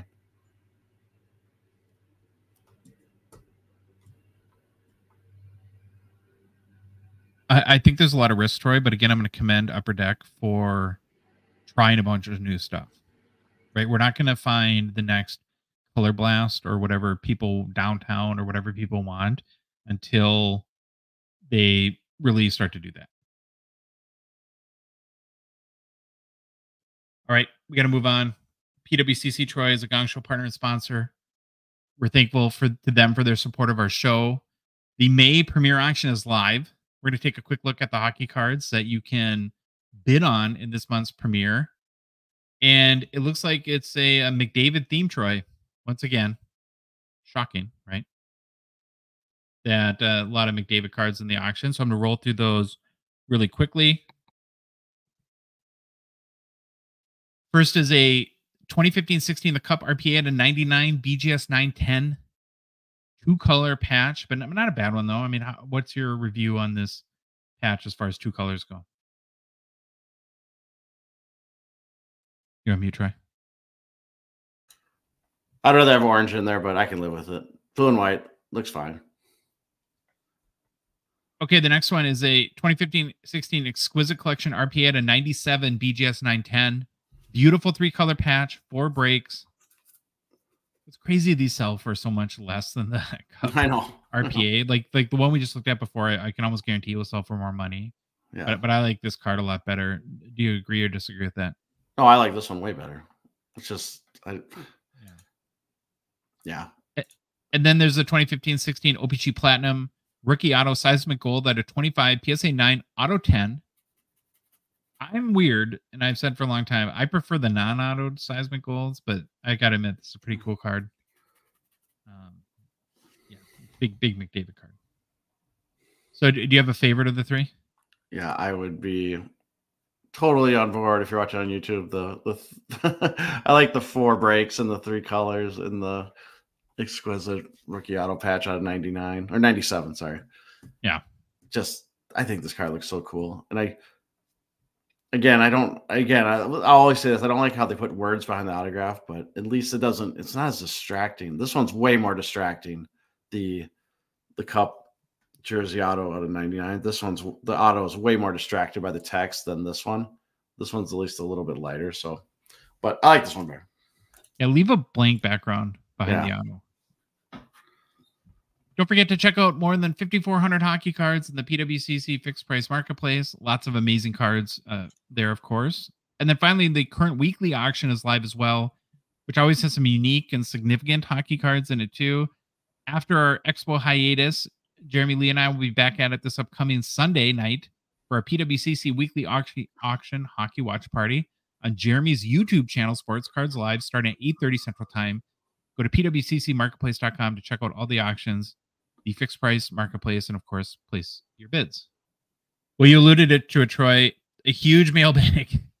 Yeah, A lot of great questions too. It's amazing to me that people keep coming up with such good ones. And yeah, it was almost a record again this week. So we're going to get rolling right into it. We're going to start with Discord and Blade Visionary. He said, after you guys are done with the expo, tell us the card at the expo that you should have got, but you decided not to and had remorse that you didn't after the fact. I'll let you go, Troy. I said the Pecorine 101. The more I think about it, it was from 2020 SPX. I'm not the biggest SPX fan. Maybe I was just using that as a justification not to spend a lot of money. And I thought it was way overpriced, but I didn't even like make an offer because I was just like, no, I don't want this, blah, blah, blah. The more I think about it, probably should have at least talked to the person and see if I could have got him down, because now I just sit there and think about it. It's like, oh, I could have had that 101. So what were they asking for it? 600 or something. It might have been more than that. I can't remember. I thought long about this because I'm like, I couldn't think of one, which is weird. I mean, did I not do it right or something like that? No, that's fine. Got your list. Okay, this one's a little bit of a novel, but it's worth it. And you kind of had to explain the whole situation. But I got a chance to meet at the Expo 2, Calder City Sports Cards. Really enjoyed meeting him and our conversation. Yeah. And he told me about this at the show, and kind of a head scratcher. But he says, Troy, before leaving the expo early Friday afternoon, I decided I was going to participate in the Upper Deck case wrapper redemption. So again, the best cards, the best autos, you had to buy a case, and then they were kind of like luck of the draw, some sort of raffle deal. On my way to buy a case, I stopped at the UD booth and was looking at the showcase, which displayed the autos corresponding to the raffle tickets. I noticed lots of holes in the case, like meaning all the cards were out there, and almost none of the big names from the checklist were out. No Bedard, no McDavid, no Ovi, etc. Plenty of DeBrincat, Huberdeau, Romagnosi, Braden Point, and the like. Best in the case was a Makar Rantanen out of 4. I asked the two guys working the booth where the big names were and was told that someone hit an Ovi Thursday night, but the others hadn't been put out yet. I followed up by seeking confirmation that if I purchased a case for the redemption program, that I would in fact have a shot at hitting a Bedard, McDavid, or anything else that hadn't already been hit, and was told no, not until these cards are added to the display case. I asked if they knew when those would be added, if there's a schedule for adding. I was told they didn't know, and there was no schedule for when they would add, but that people would probably be talking about it on the show floor when a Bedard was added. And he says, I admittedly have hostile feeling towards Upper Deck for other non-related past issues, and may not be viewing this from an objective lens.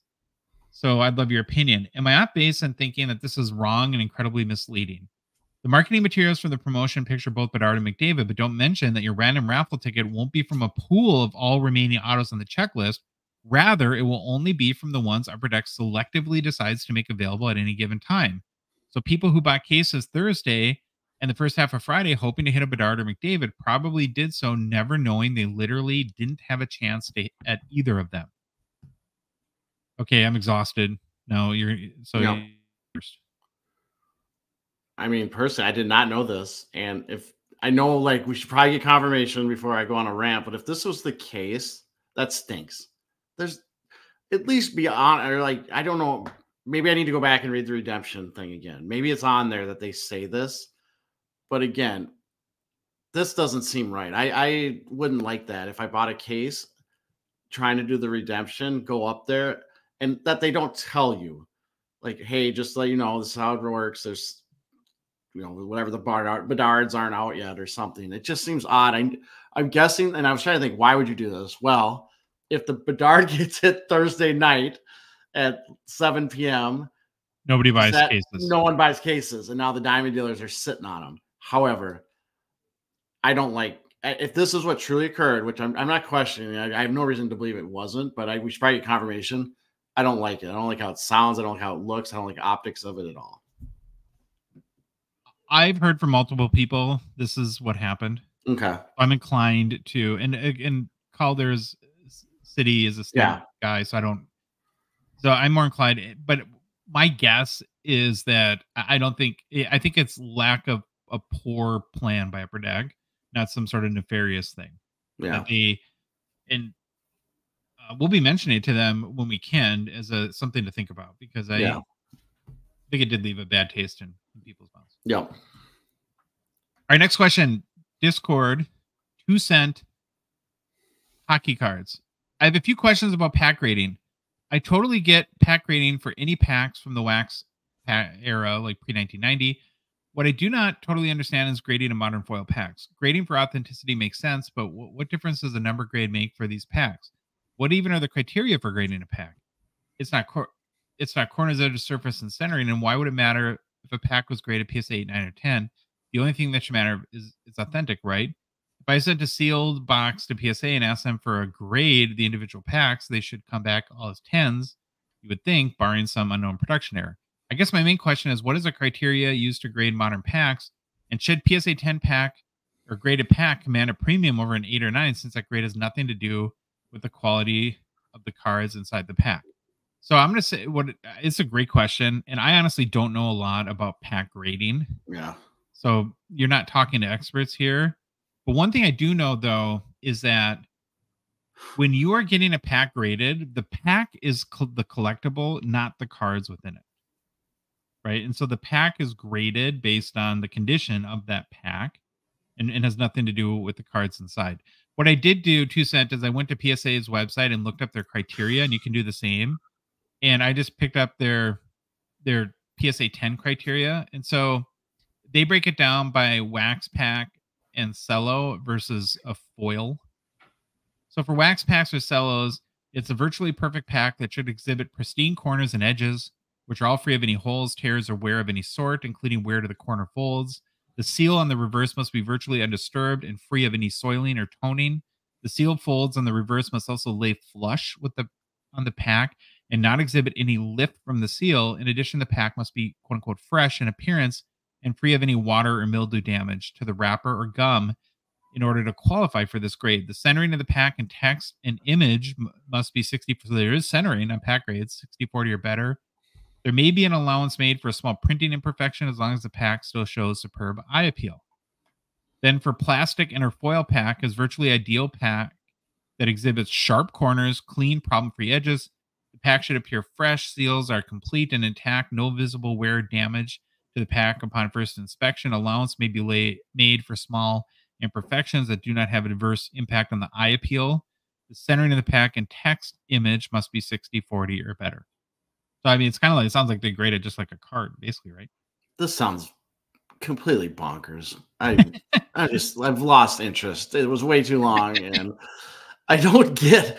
You put a note in here. Did you read the top card within a cello pack must be centered approximately 60/40 or better? Is that true? So that's not. Oh no, that's from PSA. Oh, that's from PSA. I missed gotcha. That. Yeah, it is true. Yeah. Okay. That's weird. Okay. Listen, like I get it. There's a group of people out there that do this. They love it. They probably make a ton of money on it. I just have no clue about this. I was tired listening to all that, and I'm not a big grader. Remember, I'm not a big grader. I don't grade anything, basically. I want my cards raw. Grading packs has no interest in me. I look at like video games. You'll see people grade video game boxes or complete in boxes. So they'll grade the box with the games inside it too. It's just, it does nothing for me. I don't get it. But again, it's again a personal thing with me, personal preference. There are people that love it, and I'm glad you found all that information because it's kind of interesting. But wow, that's a lot to take in on a pack. I see the appeal much more on like that 1954 pack. Yeah, I should say that. A bunch of money. Yeah, 52 Topps baseball. I can see the appeal there.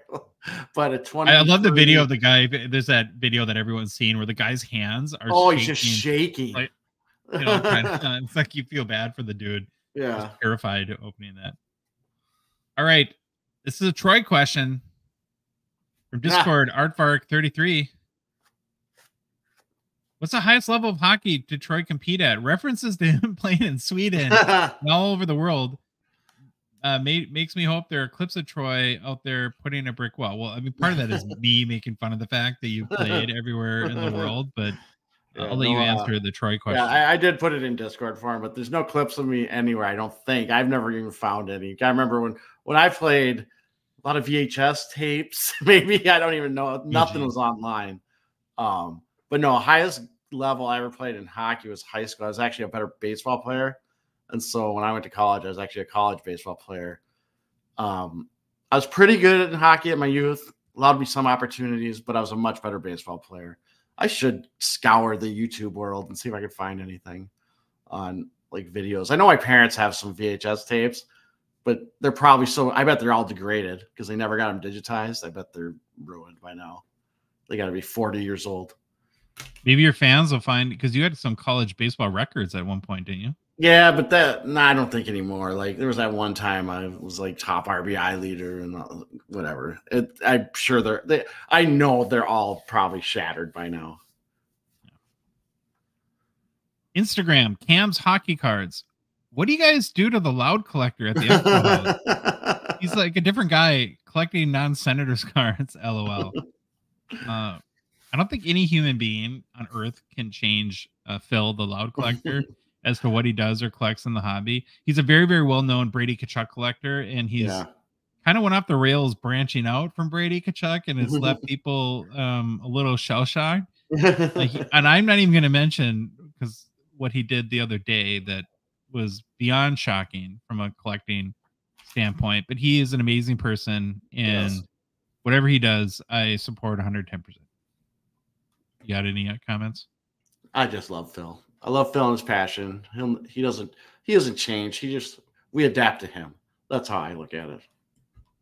He's got such a unique collecting sensibility to it. Well, he co-hosted the show when you were in London. Yeah. But I send him like Brady Tkachuk cards, like 101s or like really rare ones all the time, and he's never liked one, which is awesome, right? He's always like very like, thank you for sending, but I hate that card. He's just got like the most like dialed into what he likes. Yeah. And I appreciate that. All right, Discord, Beard Boz. If you had to choose just one Toronto Expo to attend, should I go to the fall one or the spring one? This is like asking Al McInnes if you give back the cup or the gold medal trophy. Oh, I'm super conflicted on this one, because originally you asked me this 2 weeks ago. I'd have been like Fall Expo, no question. It's the bigger of the two, go to that one. However, the Spring Expo was the best one I've ever attended. This last one was by far the best one. And it's just awesome being at the Expo while there's playoff hockey going on. And the weather is kind of decent. It did rain a little bit, but at least you're getting into the spring. And it just seemed, now this is recency bias, with the new setup, this Spring Expo had a much better flow and crowd management, which will translate to the Fall Expo. They're not going to like change it again for the fall. But I would say pick the one that fits your schedule. Neither are a bad choice. If it's your first time, maybe just go to the fall because it's traditionally the bigger one. If you really want to go to that one, but I would go to either one that you can make. Go to both, but whichever one fits your schedule the best. I agree with you. I think the margin is shrinking. Yeah.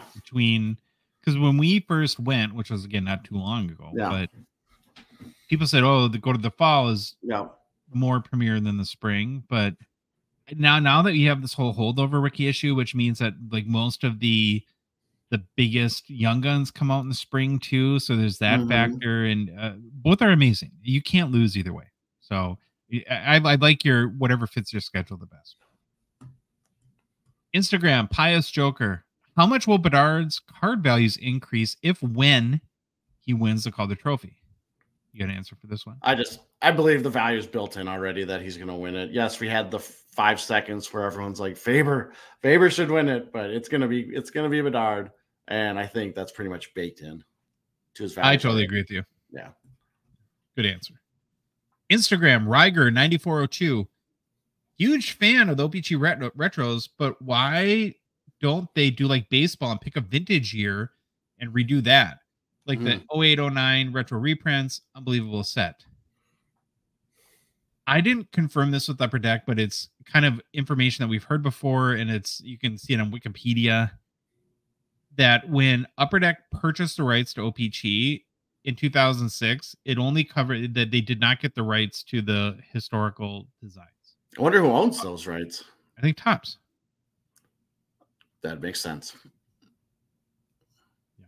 Interesting. Because if Topps wants to do a retro set, it did the same look and feel. So it would almost be like you wouldn't know if the card infringes on Topps rights or OPGs. So Topps could do unlicensed retro OPG cards. Past. Yeah. Oh, that'd be interesting.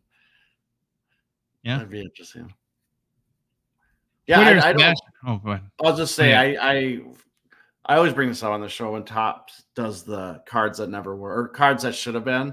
But now that we talk about this licensing issue, I don't think Upper Deck can do it. Even though I still think Upper Deck needs to do a guys who never got a young guns kind of thing. I don't know where you throw it or if it's a new set or what, but I've always wanted that.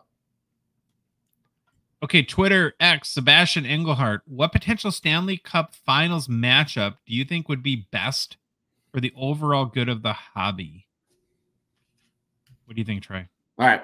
So you need a Canadian team. I think that's my first prerequisite. Edmonton is still going, so I would go with Edmonton as being one of the two teams. Plus, the McDavid hype would go crazy. They make the final, the potential of him getting his cup. We had the discussion, does that mean he's a GOAT if he gets his cup? So we got all that conversation going on. The other side, you're going to have an American team. And for the hobby, I'm going to go original 6 team. Would drive more good for the hockey hobby. So it leaves us with Boston or the Rangers. I think I lead toward the Rangers. So when I was saying previously, I would say Edmonton versus the Rangers for the overall good of the hobby. You would have Laffy possibly getting a cup and just sticking it in our faces. What if Laffy has a cup and McDavid doesn't? Yeah. So that would be an interesting, it would just be absolutely wild. Plus, I like the angle of, I don't know if this comes up on TV, but just in realms, you have a lot of players, great players that actually played both for Edmonton and the Rangers. You would have Gretzky, Messier, Yari Curry did play for like a cup of coffee with the Rangers. Glenn Anderson played for both. Kevin Lowe played for both. I think Glenn Anderson and Curry were both very short stints with the Rangers, but I think that's just an interesting look at the series too. So that's what I'm going with. Overall, best for the hobby. Original 6 American team. We're going with the Rangers and then Edmonton for McDavid. I think you're probably right. The Rangers just don't have maybe it would ignite a hobby market. I was going to put that when I was right. And I was thinking about this, but I was just like, yeah, that was one of the things. It would really help the Pasta and Swayman market on the Boston side, probably. And then on Dallas too, where you have Wyatt Johnston, Ottinger, Stankoven, and J-Rob, of course, amongst other guys would probably be helpful for them too. So as much as I think it's going to be Edmonton and Florida for the hobby, it's probably Edmonton and Rangers would be the best. Instagram, McCleb Hockey Cards. What's the top 3 hockey products that generate the most revenue for Upper Deck? Let's ask them. Can we please have your sales numbers for the last 10 years? Thanks. On the next episode of the Hockey Cards Gongshow podcast, we go through the Upper Deck financials in great detail, including what everybody makes. Well, you know what what you should do is you got to go out to FindLaw or something and see if they've ever been sued. Because sometimes in Discovery, that stuff has to come out. So should we sue them just to do that for Discovery? They would bury us in 4 seconds if we tried.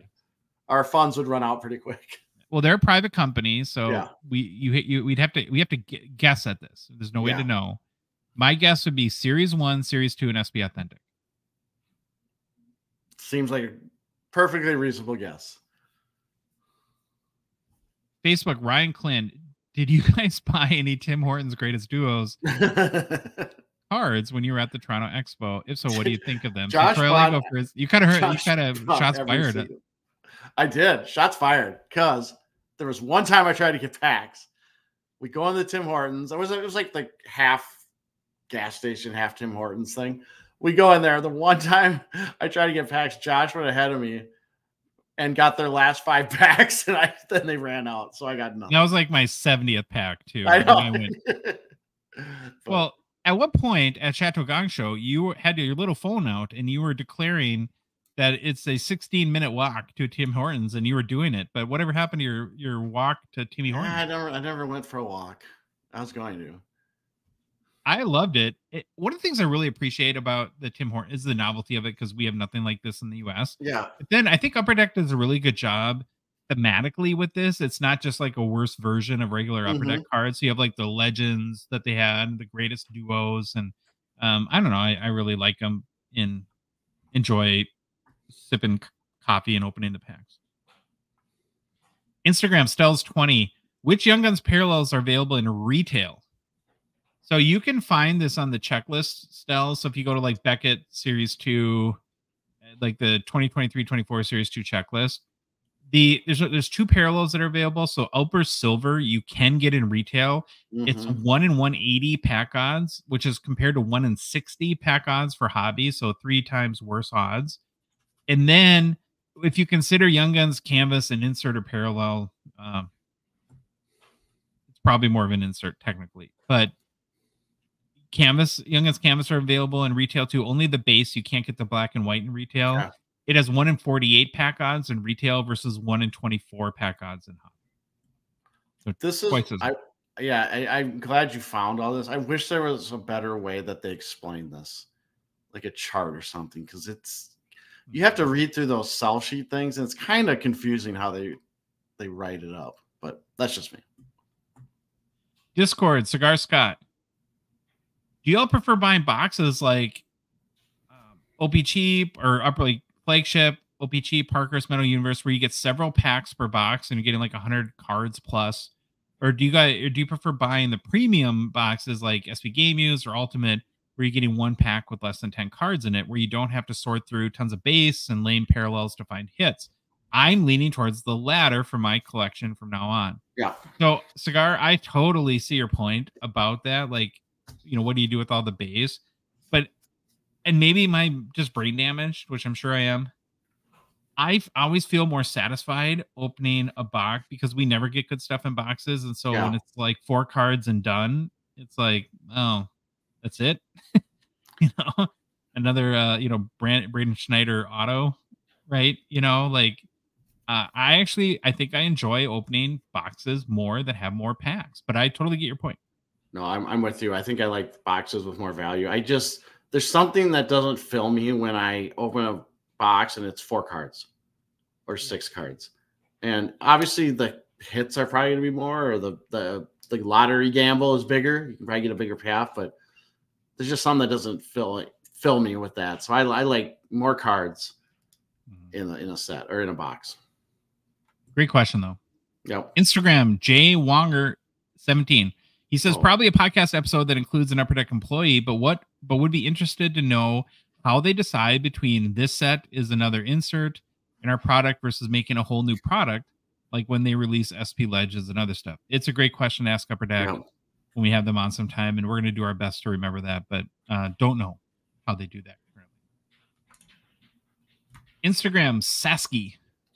Do you consider, that's another great question we've never got. Do you consider serial cards numbered to the jersey number 101s? And how much more valuable are they over other numbered cards? My thought is they are a 101 and approximately 20% higher than the other numbered cards. So what's interesting about this is I think your logic makes sense. I don't consider them a 101 personally, but I've never thought of them as a 101 until this question. Like, no, I just don't either. But I do buy the 20% more value. Like, I would expect to pay more for a jersey number than a non. Now, if all things being equal, so let's say there's a card you really want. It's on a 99, and there's 2 available. There's a jersey number that's for 200, and the non-jersey number is 150. Which one are you buying? Man, I'd probably go the jersey number, even though I try to tell myself that shouldn't matter. I don't care about it. I shouldn't care about it, but I know I will care about it. So I go for the jersey number. Don't you wish we could somehow record our like hobby self-talk? That'd be a better podcast than this. Like, don't be stupid, don't be stupid, don't be stupid. I'm stupid. I'll buy it. No, I did it. Shoot. All right, Instagram, super cool cardboard. What is the impact of large consignment lots of similar low printed cards of the same player or players hitting the auction market at the same time? To assess, you can review the recent flood of Patrick Waugh and Dominic Hasek's Splendor cards on eBay, many of which sold for 50 to 70% of what would have been considered market value. A follow-up question would be, why is a business, presumably understanding supply versus demand, correlation on price, would they proceed with such listings? It's a really good question. Like when we do the PWCC auction show, like what, we'll notice like, oh my God, there's like 30 cool Sidney Crosby cards. And I've always wondered, is that good or bad? And I think it's a hard question to answer. On one hand, it can attract a lot more bidders because it's more of it's like if you're a Crosby collector in my hypothetical, Troy, It's like, wow, there's a lot of great options. So instead of maybe just one card, I should check out the auction. You also don't know the circumstance of the seller. Maybe there's like a financial emergency and I have to sell all these cards today.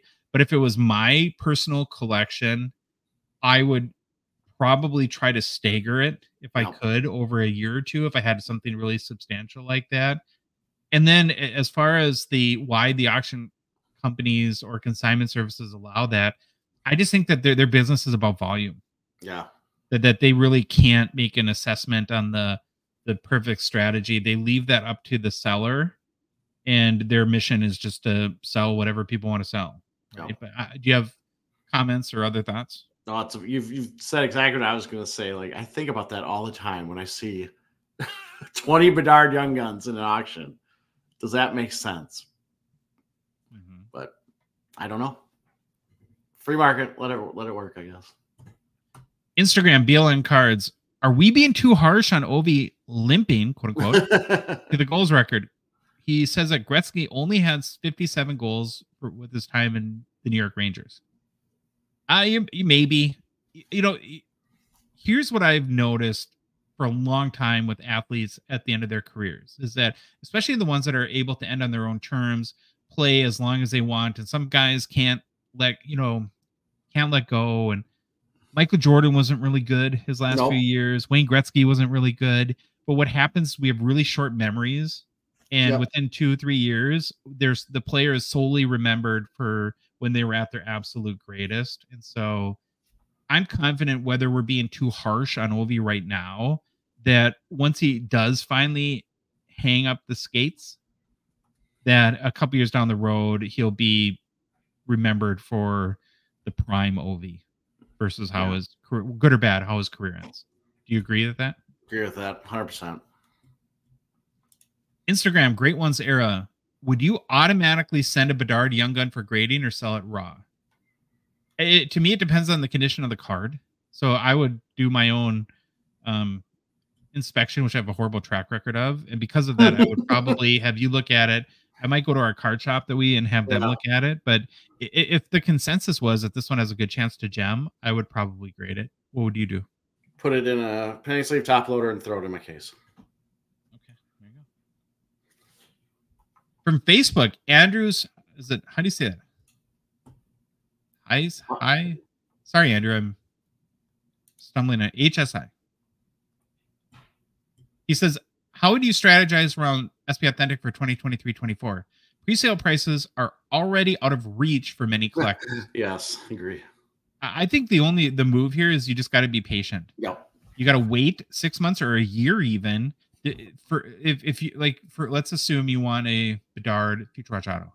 At some point there will be a dip. It'll be crazy at first, but every player goes through. Look at any player's value chart. There's ups and downs, right? And whether it takes 6 months, like I said, or a year or longer, wait for that dip and then buy the single then, because it looks like box prices are going to be crazy. Yeah, you're dead on. Go for the singles route. This is how I'd play it.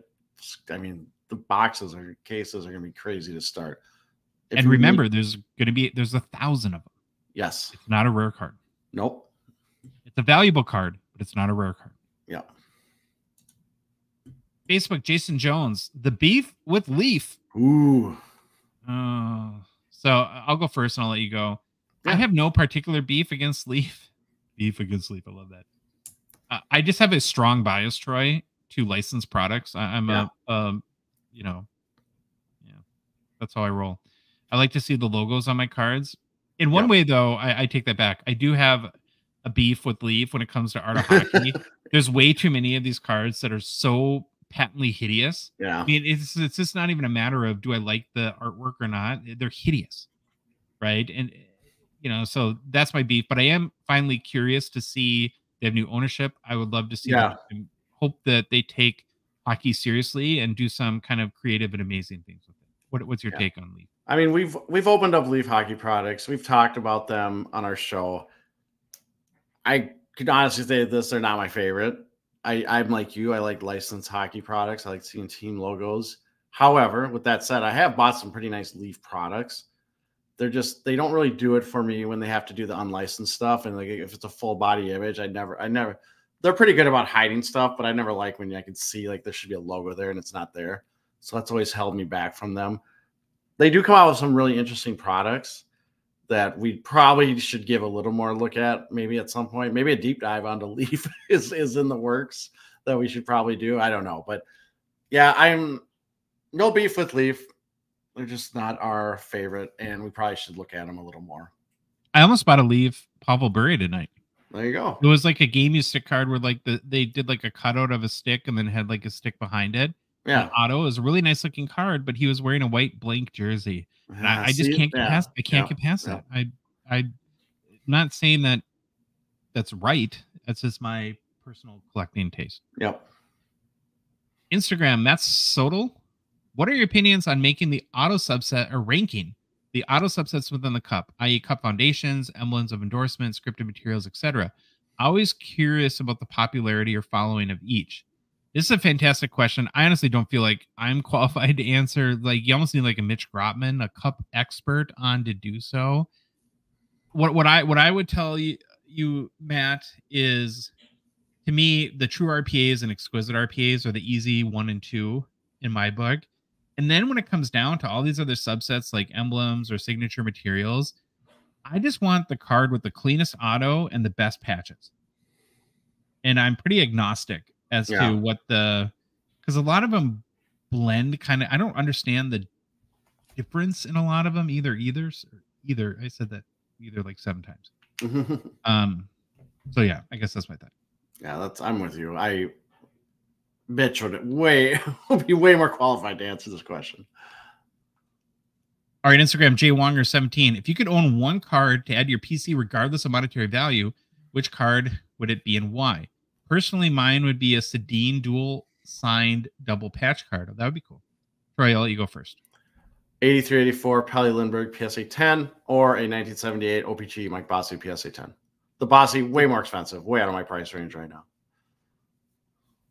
Yeah, for like pie in the sky, like crazy valuable one, like Crosby, Ovechkin, Rookie Shield 101, I think is a really cool card. I also have always loved the Guy Lafleur 71 OPG Rookie PSA 10, which is very expensive too. Troy, another Troy question. The fans love you, Troy. We always get Troy. California Dave, what's your analysis of Jeremy Swayman? What has he been doing that seems to be far superior than any other goaltender in the league right now? You know, it's kind of funny. It's just, this is what we're seeing at goalies. He's just getting hot. But a lot of it, if you watch him, everything with him, he's not over moving. If you can understand what I'm saying there, when he's moving, everything's very controlled. Everything's nice and level. He's not bouncing up. He's always in a good position. He's taking away as much as he can with the net. He's not getting out of position. He's not making dumb decisions or dumb reads or bad reads, I should say. It's not really dumb. It's bad reads. But everything, I like to call it like, or not me, but everyone, you call it like he's being very quiet, just quiet, always moving, always thinking about, if you watch him, he head checks constantly or shoulder checks where he's always looking around on what's in front, who's on the side, is there a guy trying to sneak back door. So it's the kind of stuff like that. But he's just playing hot. All goalies go through these streaks, and if he keeps it up for the rest of the playoffs, I mean, Boston will be tough with him playing like he is now. We'll see what happens, though. So you're saying he's very efficient with his movements. He's not like very efficient, acrobatic like Flower, who's like a circus play performer. Yeah, the one thing people always be, don't get me wrong, Dominik Hasek is one of the greatest goaltenders that ever played this game. However, there was a reason Dominik Hasek needed to be so acrobatic. When he got out of position a lot, and he had to recover. He had to recover. Yes, and but he was one of the best, or probably is I don't know what I should say, is the best ever at recovering and being acrobatic to make saves. Where other goalies can be very quiet and be in a good position, and they're not flashy. They don't make those big swooping glove save. Like Flower will make the big swooping glove save. And if you ever watch those where they make the arm comes way up, it's usually after they catch the puck that they then make the arm way up. You do like the Olay thing? Yeah, Olay. Like there's like always like the first baseman that had to do the exaggerated kind of thing too. All right, last question, Troy. We made it. Oh, my Instagram Secure Shell. What is the official Gong Show rookie card hierarchy? All you. Like Cup RPA, Future Watch Auto, OPG Premier, Young Guns, etc. So here's my rookie card hierarchy. Cup RPA number 1, Exquisite RPA number 2. I'm gonna go with Future Watch Auto number 3. Then probably the Premier RPA out of 99. And then I'm a Seismic Gold Boy out of 50. Non-auto. But controversial. No Young Guns. Yeah. Controversy. Oh, yeah. Yeah. Young Guns next. So you're Young Guns 1, 2, 3, 4, 5, 6. Yeah. Base? Probably. Base Young Guns. Yeah. Okay. Yeah, you could like I'm a huge fan of the Upper Silver, so I don't know if you want to get like that detailed into like parallels, but as far as like card brands go, yeah. So yeah, I might personally, for me, I probably put the base maybe above Premier, even though I know from a value standpoint, but just like coolness, I guess that's where I would be. But that's only change. Well, it's like we're real collectors, Troy, for 2 whole weeks in a row. We have personal pickups. Very, very exciting. So we're going to let you, as per our tradition, roll through your pickups first. Okay, so I have 2 pickups. And these were from a listener who reached out on Instagram. Just heard our show and wanted to know if I wanted to buy these. And I did. So we made a deal. First one, I'm just going to hold it up. I didn't take any pictures. So nice. There you go. It is a 2008-09 SP Game Use Dino Ciccarelli Significant Swatches out of 50 with an auto. Awesome card. I love the patches on these. I don't even know what they're. Jersey swatches, probably. It is a sticker auto, I believe. Yep, sticker auto. But again, I just think it looks cool. Love the North Stars jersey. So that was the first one. And then the other one I bought from him was this. There you go. Hold my thing there. This is a 2001 Top Stadium Club Marion Gaborik Lone Star Signatures. That's a nice card. Yeah, I like the look of this. I never even heard of this Lone Star card. I've heard Top Stadium Club, but I didn't know about the Lone Star. But yeah, I love this card. Very cool. Breaking news, Troy. The Dallas Stars won. So there you go. It bailed me out. Bailed you out 2-1. The hottest, all this Jeremy Swayman talk. Forget him. Take Andre, Troy. Greatest young goalie to ever play. Better than Patrick Waugh. Better than Wayne Gretzky. Better than Tom Brady, even though Tom Brady never played hockey. So go, and if you have the chance, the amazing opportunity, a once-in-a-lifetime opportunity to own a beautiful 2022 Precious Metal Gems Gold by Slapsharks Auction. Okay, I do have one personal pickup, and it's kind of funny. It happened literally right when we recorded. Like, I had to hurry. I paid for it as we were in our recording studio here. And it's just kind of a fun purchase for me. It's a 2023, so the newly released Black Diamond Kirill Kaprizov Run for the Cup out of 99. It's not the first. I think it's like his third, but I've kind of been buying all of them. Yeah. And I just love sort of like the chainsaw or like circular saw. Yeah. It's a heavy die cut card. It pays homage, of course, to the Run from the Cups from the 90s that go for spendy dollars. This one was very cheap. It was like $12 or $13. Nice. That's my personal pickup. All right, well, that's our show. If you like the episode, please leave a rating, review on Apple, Spotify, whatever podcast app you listen to us on. And if you love the show, you want to support us, you want to chat with us on the Hockey Cards Gongshow Discord server, we'd ask you to please consider a $5 a month donation. Join on a $1.99 support level tier on Patreon. There's a link in the show description and podcast apps and on YouTube. In our Instagram and TikTok profiles, you go to our website, hockeycardsgongshow.com, and click on the Become a Patron link, or just go to the Patreon website directly at patreon.com and search for Hockey Cards Gongshow. Follow us on social media. We're on Instagram, Facebook, TikTok, Twitter, and YouTube, and Troy. The Hockey Cards Gongshow podcast is a production of Dollar Box Ventures LLC. Have an amazing start to your week, and we'll see you all on Thursday.